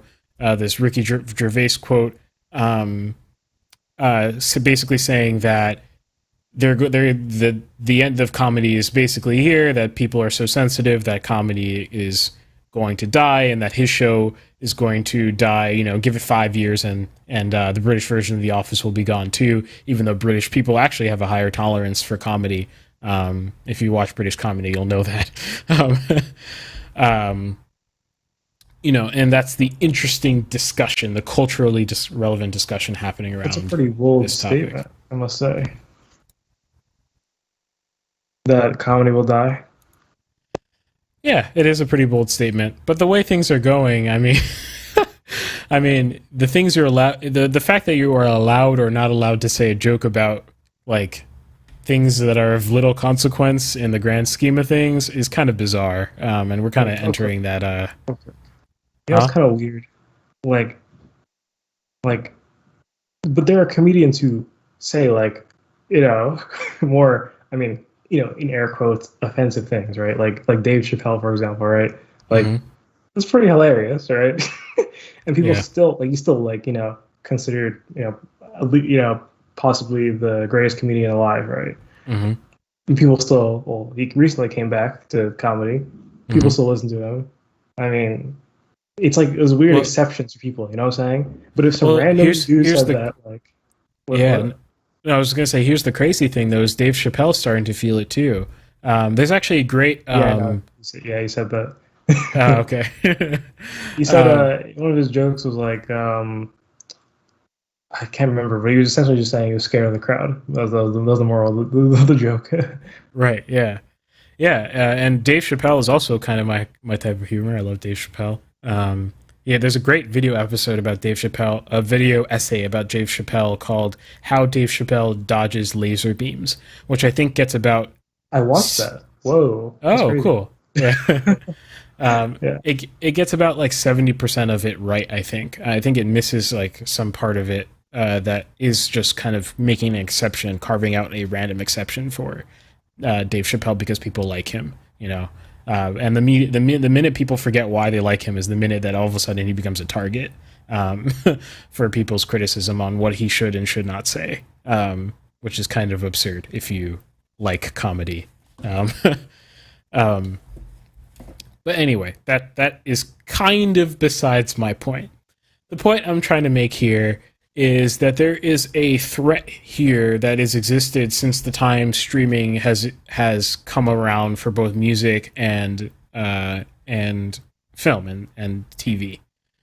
There's this interesting problem of the fact that things can be changed, right? And things can be changed by a variety of sources. So in this case, we have a TV network deciding not to air an episode. And I presume that there's nothing in their contract that says you must air these episodes sequentially and not skip an episode or anything like that. The same thing is true for streaming by and large. There's a lot of latitude given to the platforms, but not only the platform is a voice or a decider in the manner. There's also the producer, the production company, the distribution company, I should say, that also has a voice, in how they sell the film over, or what they can do once the film has been sold to, let's say, Netflix or something like that. Then there's the artists themselves who may want to change something about what they've made post them publishing it out to the world. So there's this increased changeability, right, when you have streaming around, which I think is super interesting. And so I would categorize them in two different ways. There's the sort of artist, from the art arises the revision. So a famous example is Kanye with The Life of Pablo. The Life of Pablo, I actually have not listened to more than a few songs from The Life of Pablo. But he apparently changed the mixes in a lot of the songs, like the way the audio's mixed. He added like a few bars here and there, or subtracted a few bars here and there. I'm not 100% sure. There might even be a whole featured artist that is new, or I don't know, new, or I don't know, whatever, this living work, I guess. And he just changes it on the streaming platform because he just wasn't. Video game. Huh. Yeah. It's like, I was gonna say, it's kind of programmatic, right? It's like fixing the bugs in Kanye's mind, at least what he thinks are bugs with his album, which, or I think that was the first piece of art to come out that really created this discussion about like revisions versus additions versus like all that kind of stuff. I'd be curious whether, because I'm not familiar with that. I'd be curious whether that's like something that's more of a acceptable thing and kind of more of an art that takes like samples and different things like hip hop than it is in other kinds of music. I don't think it's very. I don't think it's very normal. I've never. No, yeah, it's not even normal in hip hop. It's just kind of a Kanyeism. Well, I'm not saying normal, but I'm wondering if like hip hop would be more amenable to that sort of thing than other kinds of music. Yeah, as someone who like somewhat inhabits the hip hop sphere more lately, so I'm not a seasoned hip hop person, but I think everyone in hip hop was turning heads as well, probably equally. It's kind of a Kanyeism, I think, more than anything. Okay. Yeah, the eccentricities of Kanye. But there are non-hip there since that Life Pablo. I think Taylor Swift did a very minor change to one of her albums. I think it was a mix thing. I think it was like either a mix or mastering thing with one song on an album, and made it a little bit cleaner or whatever the intention was. And so this has kind of happened here or there since the Life of Pablo. Actually, I just finished Kanye's new album called Donda. Very interesting listen. How did you listen to it? What platform? I've been trying. Oh, it's on YouTube. What? Yeah. But on Spotify Premium. Ooh, yeah. I don't know the I just business figured, behind that. usually Spotify's the place you go if you want free music. I was like, it's probably not on YouTube. Yeah, it is on YouTube. I don't know what the deals are there. But the thing is, I was gonna say we're gonna have to do a whole episode one day about like music streaming royalties and like what platform you should listen to. Yeah. Well, this whole discussion kind of revolves around like, okay, what is what is streaming doing? People don't really understand the business behind a lot of these new platforms and how they live. They live off of cheap debt. I don't think people really fully appreciate how little the platform makes. Like, people are so like, oh, it's miraculous. I only pay $10 a month and I get all this music. How is that possible? It's by the trusty, awesomeness of I don't know, innovation or something like that. It's actually not really that. Like, it's the ability for these companies to survive off of cheap debt. Oftentimes, they're using techniques like regulatory capture, lawfare, things like that. They're surviving from means other than competition, which is to me the definition of a monopoly. But that's that is a topic for another day. In fact, I almost certainly will do a topic about new platforms and cheap money and the reason why we have the situation we have today, because I don't think people fully appreciate it. Anyway, so there's that artist sort of generated change, and the question becomes, is it the same version of, like, because you can't find the old version anymore, is this now the album, or is this a new edition? But there's no edition. Like, you can't literally, you literally cannot go, unless someone obviously has recorded it and saved it for themselves. But other than that, you cannot legally distribute, right, the older versions of the album. Is there a physical release of the original thing, though? I assume so for the life of Pablo, and that's kind of what I'm going to get into. That's actually my topic, pretty much, is the physical media aspect of things. So there's the artist-driven perspective. There's and that also affects criticism. So which version of the life of Pablo are you supposed to criticize? And I was going to say, with Donda, his new album, he's already kind of acting as if he's going to do the same thing with Donda as he did with the life of Pablo, which kind of understandably so after listening to it. It sounded very unfinished. He was kind of forced to put the album out, is what I understood from Universal.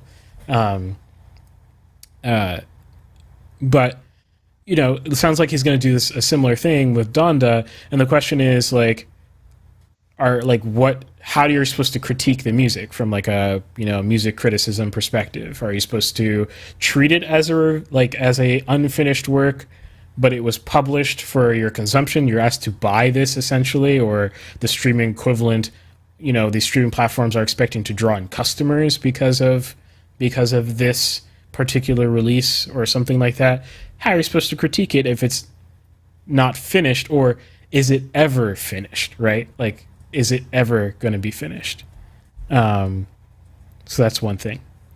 The second thing is if it's platform censorship. So, if the platform itself is, in this case, Comedy Central, is saying, we don't want to air this part, or we're going to edit this part because our contract allows us to literally bleep out a section or something like that.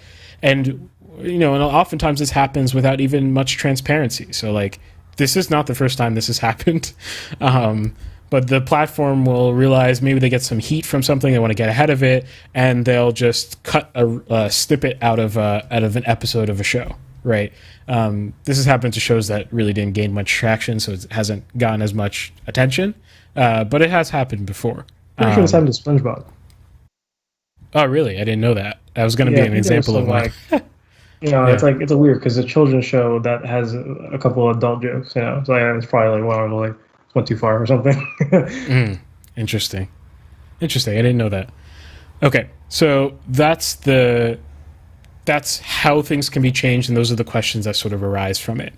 Now, here's where I'll come in and say there is a growing culture of people, I think, who see the world as this increasing battle of these titans to get your monthly dollars, not the battle of the titans to compete for giving you the best product that just happens to be a subscription, right? It's not so much about delivering the best experience or having the best library. It's more so cornering the customer such that they basically have to be here in order to experience anything of value, and getting that monthly revenue that's basically guaranteed, right? So the Disney Pluses, right? The Spotify's, I think those two have become the emerging titan, like the emerging winners. We'll see if Netflix can hit back, but at this point, I have no faith in them to be able to compete with Disney Plus. I have to say, partially inspired by some of the stuff that you've been saying, I've been buying some bunch of DVDs, particularly of Disney things. So there we go. Especially used things, like like used book and DVD sales. I just picked up like a bunch of Disney and like Hitchcock for basically no money. So. Oh, side note, nothing to do with this, but let me know what you think about Hitchcock's use of music, because I have opinions, and not all of them are positive. Most of them are negative. So I bought Vertigo right before I left. I left it at home, so I'm gonna watch it when I go back home in December. But I'll let you know when. Okay, I've never gotcha. seen Vertigo, so. I think that's my favorite of his by a good bit. So that's a good selection.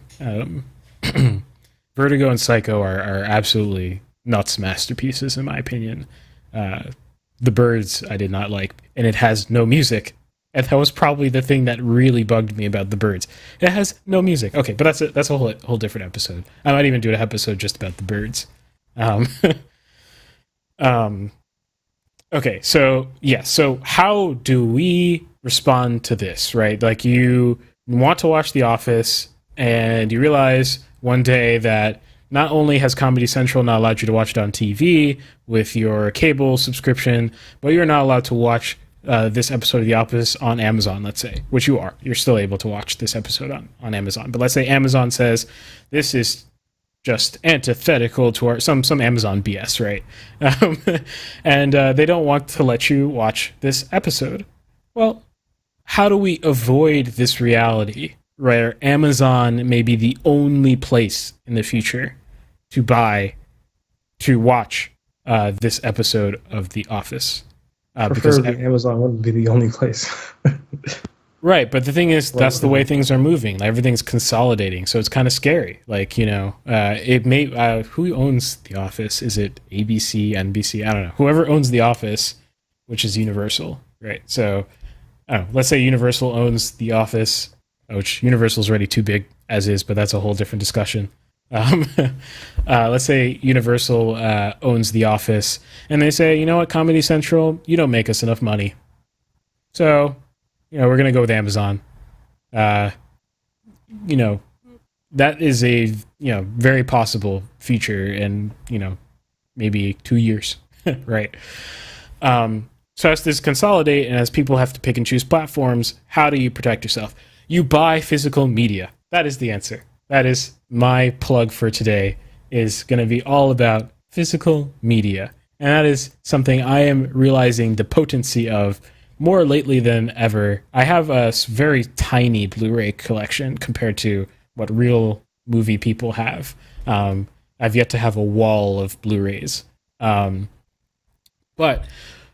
I think there's a lot of benefits that people really don't understand about Blu-rays. People think, oh, well, people say the quality is a little bit better, and people just like the nostalgia of putting in a disc. People like the feeling of owning something. No, you're not getting it yet. You're not fully understanding.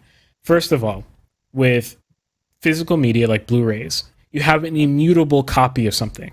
Immutable. There's nothing anyone can, short of taking the thing from you and chucking it in the garbage or scratching it, right? There's nothing anyone can do to your copy of this artwork to censor it, to adjust it, even if it's from the artist saying, oh, there's something wrong with the, there's this weird thing that's bugged me about Star Wars episode, 4 since the dawn, and I want to upgrade this special effect, or something like that. They have to make a new edition of that physical media, so it forces it to be an edition, not a revision, right? you still own that older version. So let's say you like that older version anyway, despite what the artist thinks, you still have it. Or, probably even more important, is you've now got something that's actually rare, right? Like you've got something that not everyone can get their hands out of anymore because it's gonna go out of print. The contract will end, and they can only print the new version of the film now. And you've got something that's somewhat of a collectible. And you get to watch Han shoot first. Oh right, yeah, yeah. I used the Star Wars example. Actually, that's pretty perfect. Star Wars has editions, yeah. Although, do you know if they print the older editions still, or I actually don't know. I don't think so. I think there are people out there who I think. I don't think officially they do. There's like the despecialized edition, but I think that's not like a Disney thing anymore. It may have been when Lucas still owned Lucasfilm, even after he had edited it himself. Then Disney's also made their own changes. So, wait, Disney's made changes to the original Star Wars? I'm pretty sure they've done some small things with the original trilogy. But I could be wrong. I mean, they did. That was with the Han scene. They I haven't seen it since they changed it, but I know one of the things they did is they have is kind of infamous joke. Well, not infamous, but kind of widely laughed. This is only a few months ago when they maybe a year ago. When Han shoots Greedo, he now says McClunky. It's kind of it was a big joke. But he says something when he gets shot, which he didn't originally. Oh, okay, I see. Interesting. Huh, didn't even know that. That's interesting. Well, that kind of goes into this whole thing. Well, if you didn't own, right, the version prior, then you will never own it, likely, short of buying it from someone who already owned the physical media. So the fact that they have a mutable copy, I think, is underrated in that aspect alone, is that you secure your access to that thing. Yes. So that's point number one. Point number two is that despite physical media being more expensive, it actually makes more financial sense in a lot of cases. If you pay for a $10 a month thing and you watch, let's say, well, that's kind of going to get into my consumption habits point later, but let's say you watch, 3 movies a month, right? You could probably buy those same 3 movies for, let's say, $40 or something like that, or $50 at this point. It's actually pretty cheap to buy Blu-rays, and especially if you're buying it secondhand, even in good condition, you can get things extremely cheap. So let's say you are able to do it for $50. You've actually retained value when you've bought. This is the thing people don't appreciate with ownership. When you own something, you've retained the value of the thing in your possession. When you pay for streaming, you are not retaining any value. The moment you cancel your membership, you have nothing, right? You have nothing to show for all the money you've paid into it. Nothing gets returned back to you. It's like renting versus owning a house. When you rent a house, it may even be cheaper than owning a house. It's almost never true, but in my case, it actually is true, right? I'm renting this apartment, and it's cheaper than if I were to buy a property in New York City, right? This property, despite being cheaper, I am burning my money. I'm literally taking my money and throwing it into a furnace, because the moment my lease ends is the moment I have no value left for myself from this apartment, only the utility while I was using it. If I buy a house, I'm paying into something. So it may look like a bill, just like the renter's bill, but I'm actually gaining equity in the home, right? Like I'm gaining more and more ownership in the house. How does this ownership manifest? Well, when I don't want the house anymore, I get to sell it, right? So like I retain rights over the property. I own the property and I can sell it for the value that it has. Same thing happens with physical media.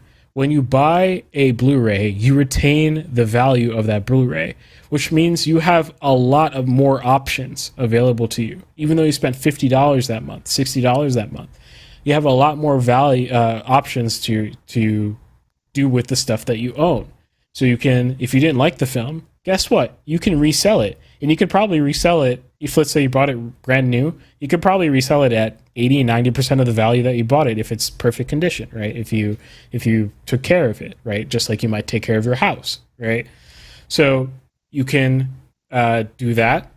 You can try to flip Blu-rays, like, and, let's say you understand that some Blu-ray is going out of print, or like you understand that, Christopher Nolan is on the rise, if, however many years ago, and you're going to buy these Blu-rays ahead of time.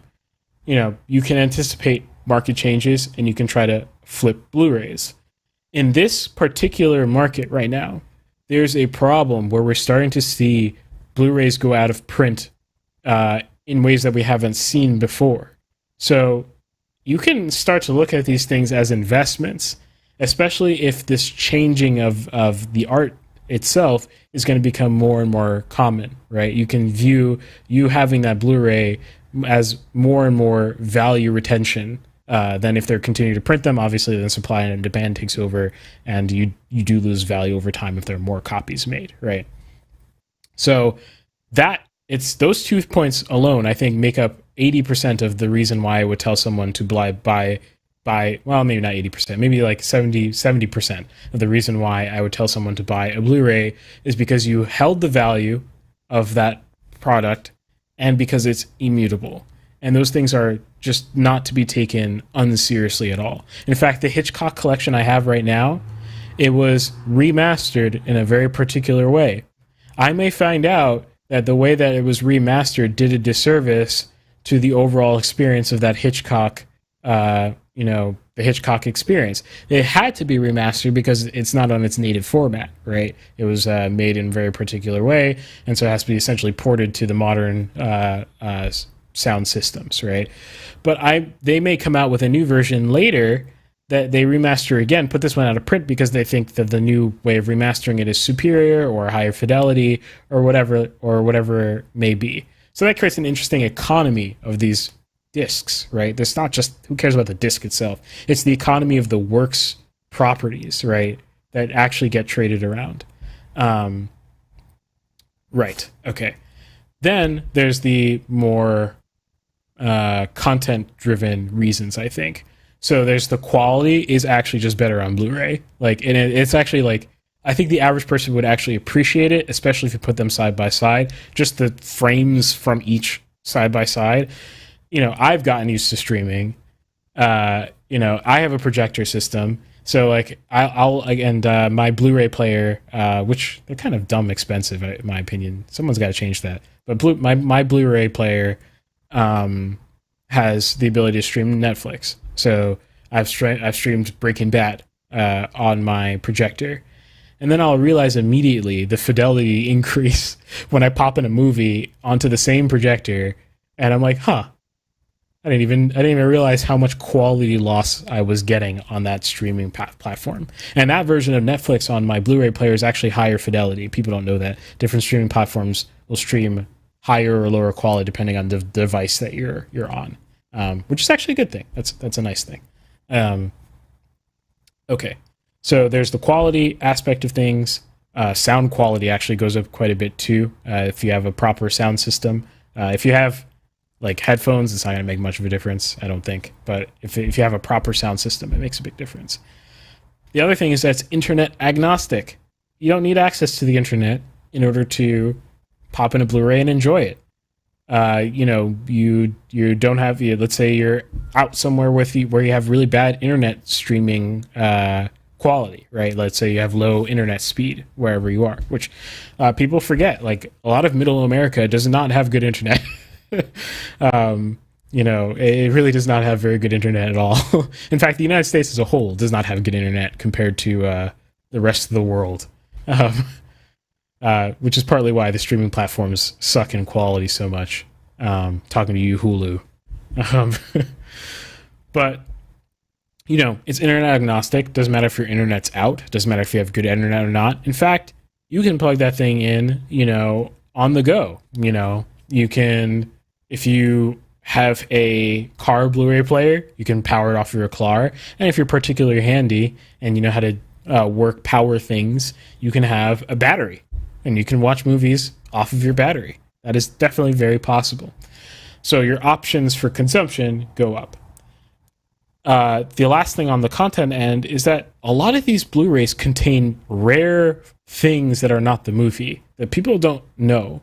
My Hitchcock thing contains very old interviews and sketches and like other very interesting things. If you're a fan of cinema at all, you will watch like some of the featurettes on these Blu-rays, and you will not find these things anywhere else. And so you're actually holding some history that might actually be hard to find later when you buy that Blu-ray. I could not YouTube what I saw on that Hitchcock disc, which is kind of insane.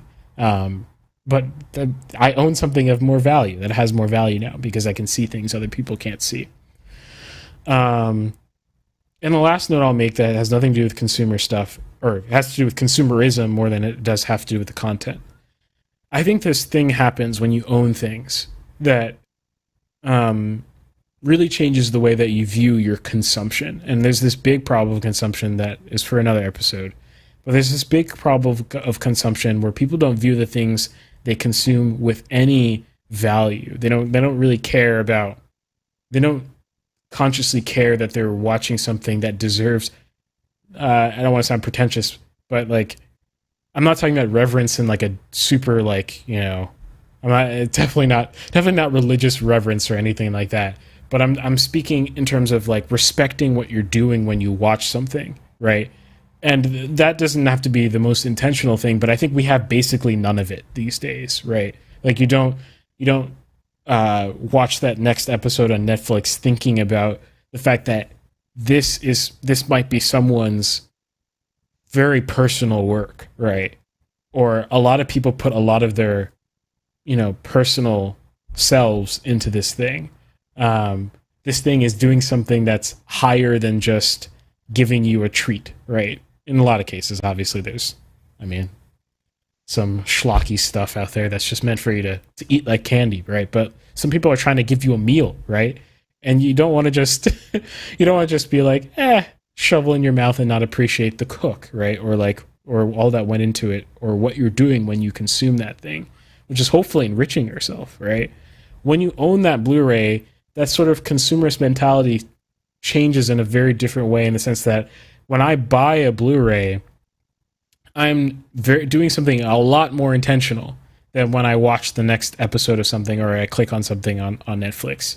I have to spend money on that thing, which means it becomes a lot more of a personal choice. It becomes a lot more personal to me. And whether I keep it in my collection is something I have to think about. Do I want to sell it and buy a new Blu-ray, or do I want to keep it in my collection? That becomes about how much do I like it, and then my collection becomes a lot more personal. It also invites me to rewatch things, which is good.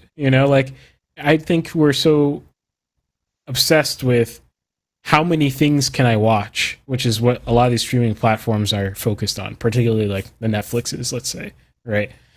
They just like, oh, we have this X amount of titles, right? Okay, well, you can't watch that. Even if you spent every hour of your life, watching it, you probably could never watch it, all in full, especially with its rotating libraries, right? Why they just got rid of Chinatown at the end of August? Like, come on, Well, can you keep at least like one classic masterpiece on there? No.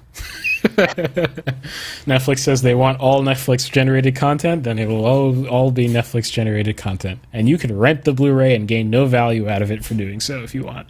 Oh man, that's a DVD I need to buy. Yeah.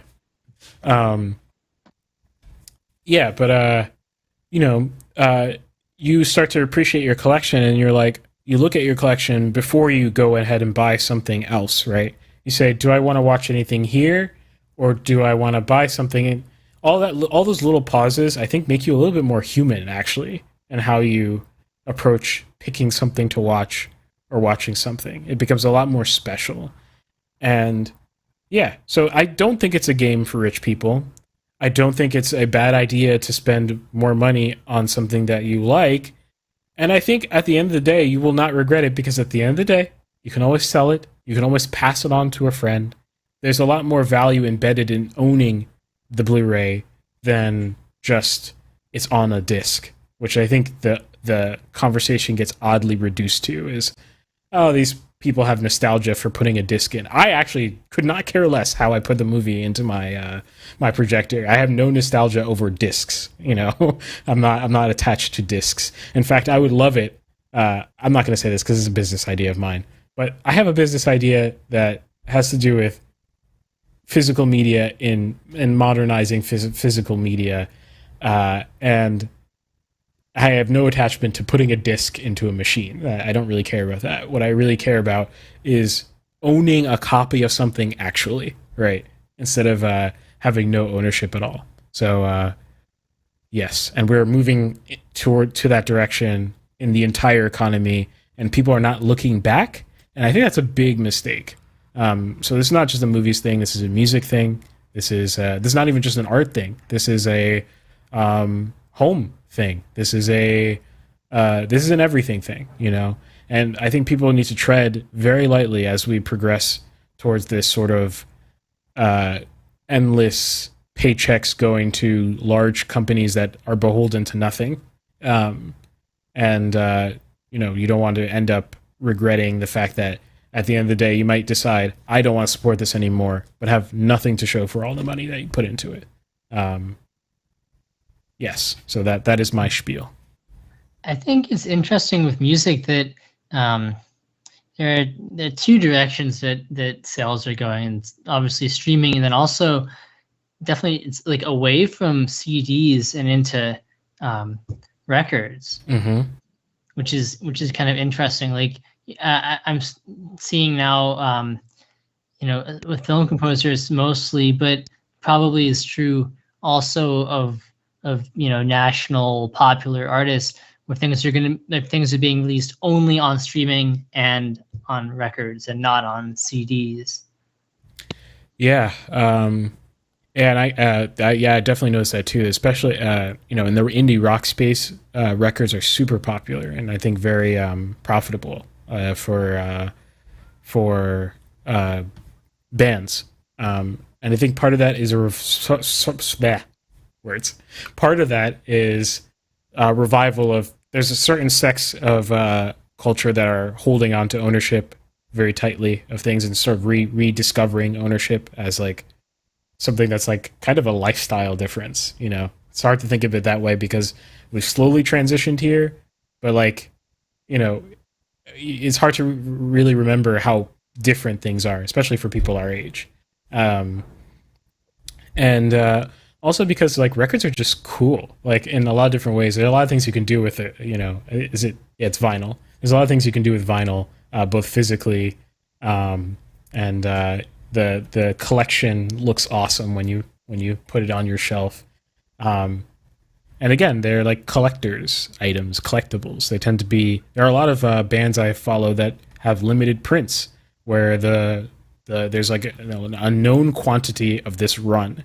And this run has this particular artwork on the vinyl. The question is, do you think that's worth buying or not? Both for yourself, but also, you know, for the future of that album. You know, could you resell it in the future for twice as much? Right.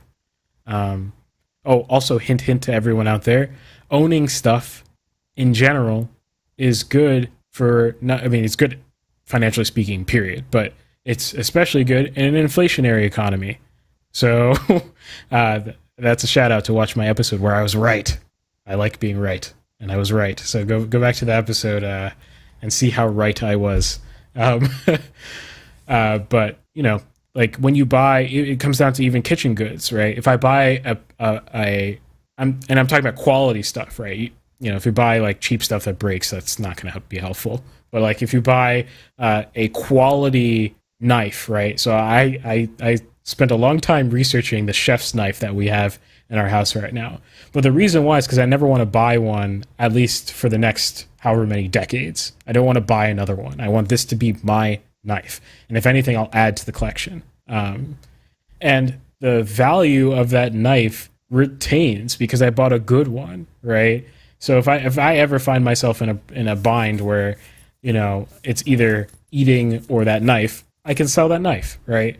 And that's also inflationarily protected, right? The value of the knife will go up as inflation increases. So there's a whole lot of reasons why people need to pause before they just spend infinite dollars on subscription programs.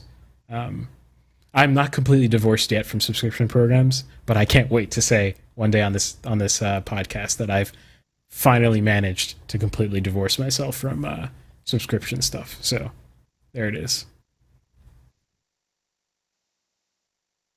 Okay. Well, that's my topic. Hold on, sorry. I was trying to unmute myself, but I couldn't figure it out. I was thinking about how this applies to video games and stuff like that. It's weird because you don't get those kind of benefits with physical stuff. In fact, it really sucks because it loads way slower than having it just on your drive. But I was realizing, well, discs are very outdated and slow, relatively speaking. But like USBs are getting insanely fast nowadays, right? So USB 3.1s, which are now called 3.2 Gen 2s, have a max speed of 10 gigabit. Well, this is theoretical max speed. I think the actual max speed is a little bit less, but close enough to 10 gigabits per second. That's faster than SATA 3.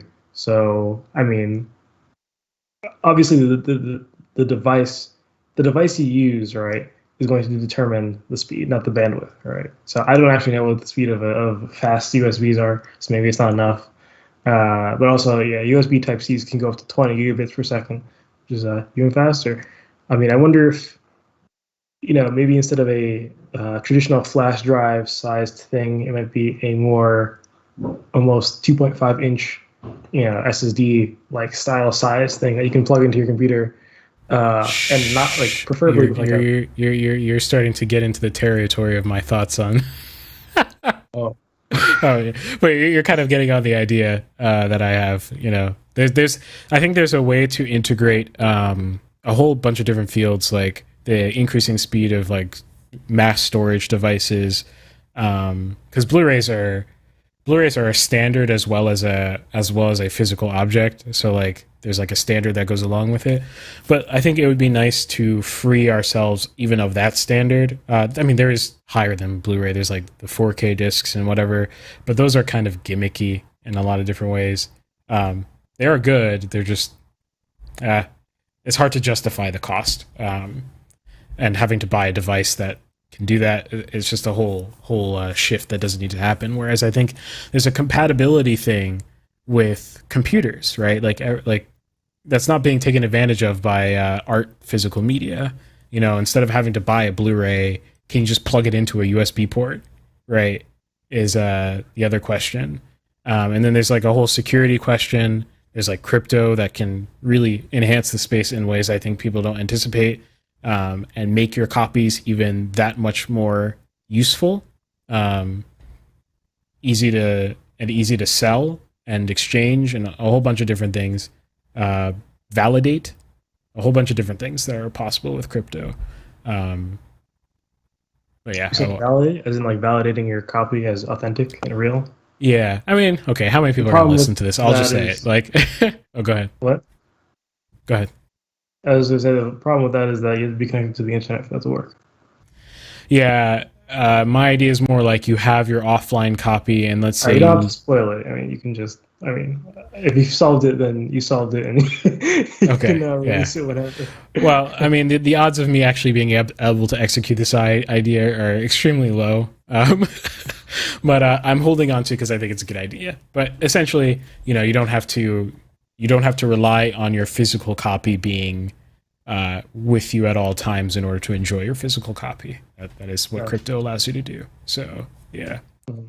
So having the physical flash drive type thing would be very freeing in terms of space, right? Because like games can get like 100 gigabytes nowadays, right? Imagine if you just didn't have to worry about that, right? And you just swap out the thing. You can even be more like a cartridge almost. You know, it's like a fat slab you can just plug into your computer. But yeah. Yeah, you're really getting on to my thoughts on the issue for sure. Yeah. And there's like security things people, I think you could convince studios to move over to this model very easily by showing that the security of the model is extremely high, right? And the only thing you could probably do to rip a piece of content would be to record a screen, which at that point, I mean, yeah, people are enjoying a lot lower quality of a production of a piece of art. So, you know, there are options here, but the only way you guys can see that happen You in can the apply future. this to video games, which I don't know if you can, but if you could, your idea that I mean, you can't just record the screen; it wouldn't work anymore. It'd actually be piracy solved. You know. Yeah, yeah. I think for games, because of the content world around games, you'd have to sort of. I don't know. I don't know. That's interesting. It's an interesting thing with games. I hadn't thought of that, but maybe I've thought about it with music. It's 100% cross compatible with music. My idea. Um, I just think the music world is harder to crack into with all the with the Spotify's and all that. It's just kind of and the low margin.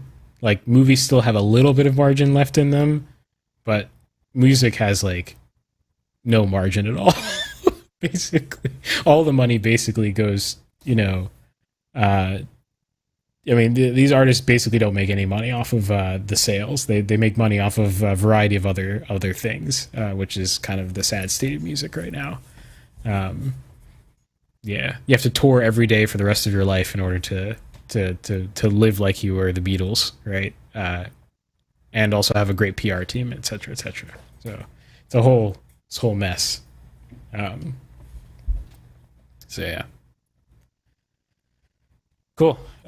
News at all this week? Uh, huh. There's probably something I just can't think of.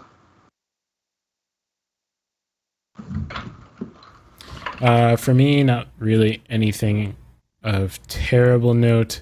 I've noticed this discussion cropping back up about Black Widow, which I think is bizarre because that movie is kind of outside of the public conscience already. Conscious, whatever.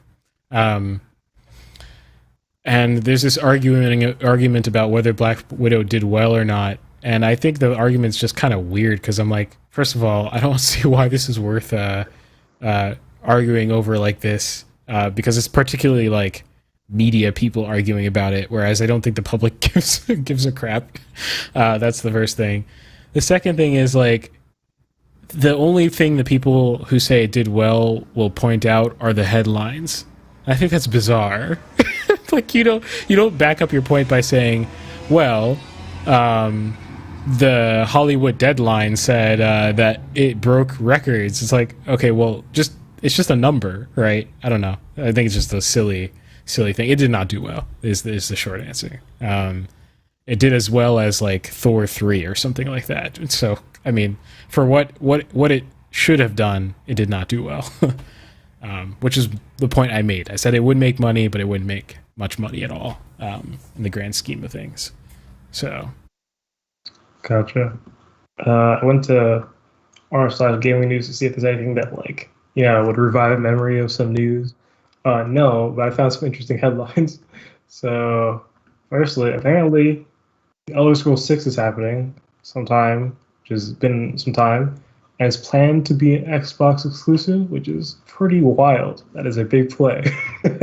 yeah. It's a big play, which is, I don't know. Okay, whatever. I mean, to be clear, I was reading these headlines, so, the content might be, it could be clickbait, so, just keep that in mind. The second thing I saw was, what was it? Oh yeah, Crisis can't be clickbait. It's just a tweet. So, Crisis Trilogy Remastered coming out on October 15th. So that's kind of cool. And then this one says new Peggy. So yeah, new Peggy gambling criteria means remakes of old Pokemon games could be rated 18 plus, which is interesting. And lastly, the Paradox Interactive CEO steps down over quote differing views on company strategy. Paradox Interactive, not Paradox, the publisher. So Paradox Interactive, the developer behind Hearts of Iron, Stellaris, EU, similar grand strategies, pretty much all the common grand strategies, pretty much. So yeah. Interesting. Anything in music or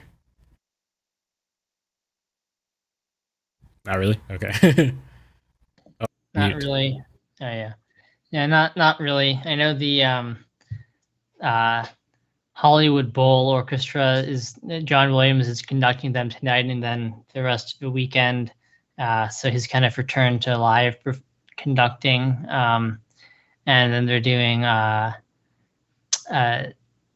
Black Panther in concert. So just furthering the trend of, live film scores.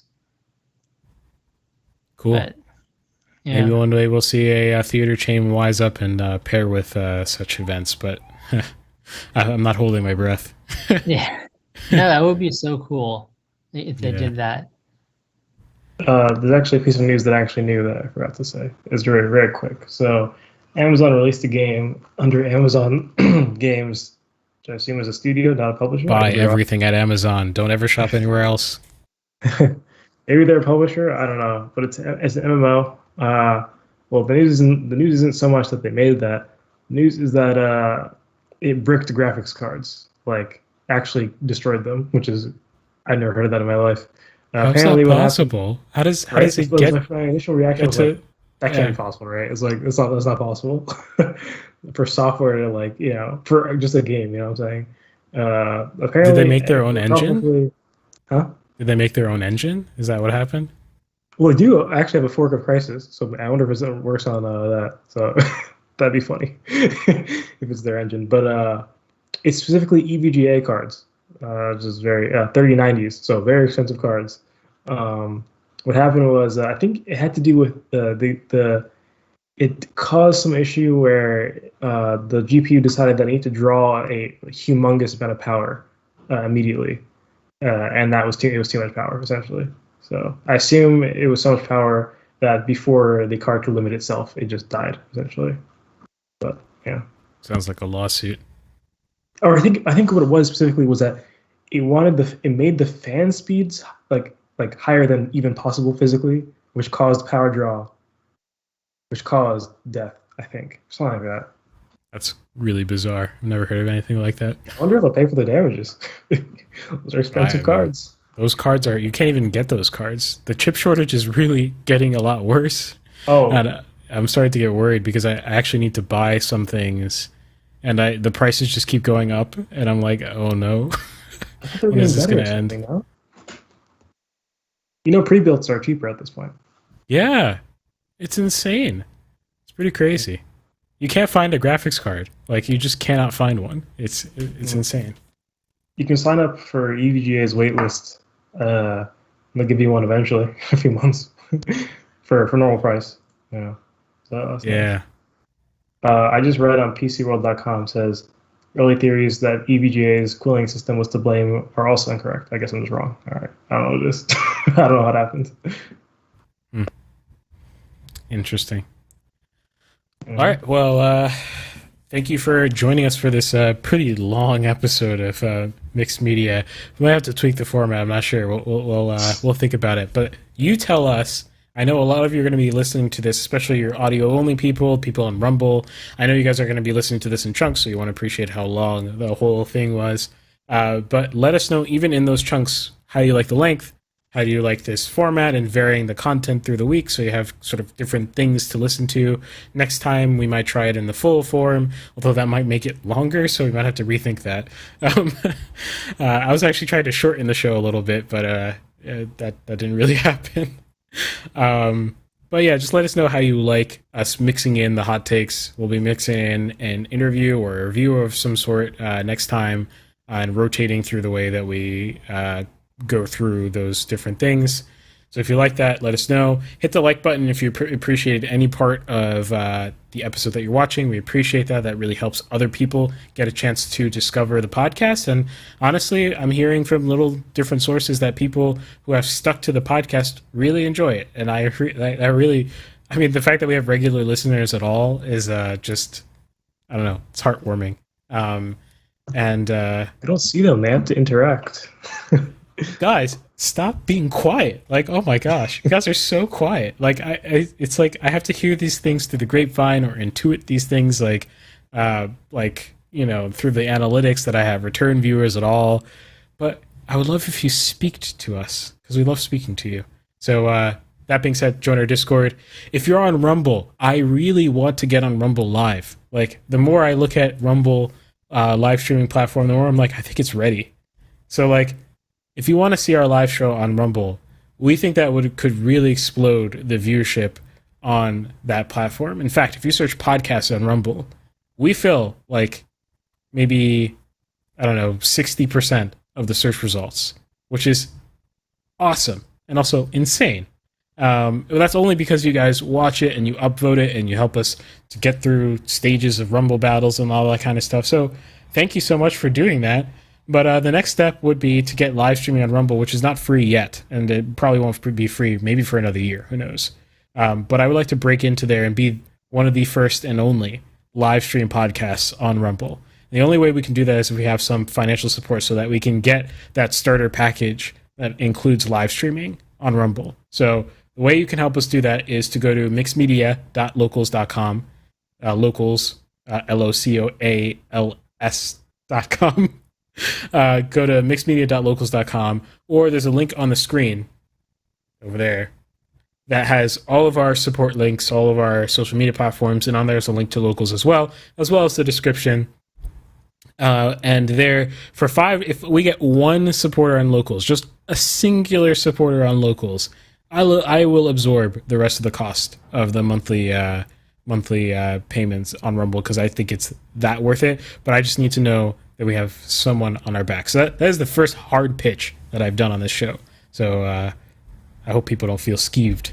But yes, it's for a particular goal. It's not for our wallets. Yes. And yeah, with that, I guess that's pretty much it. Did I miss anything? I don't think so. Okay, well, I'll see you next week on Mixed Media, and join our Discord. Have a good week. Thanks for listening. Thanks for watching. Bye.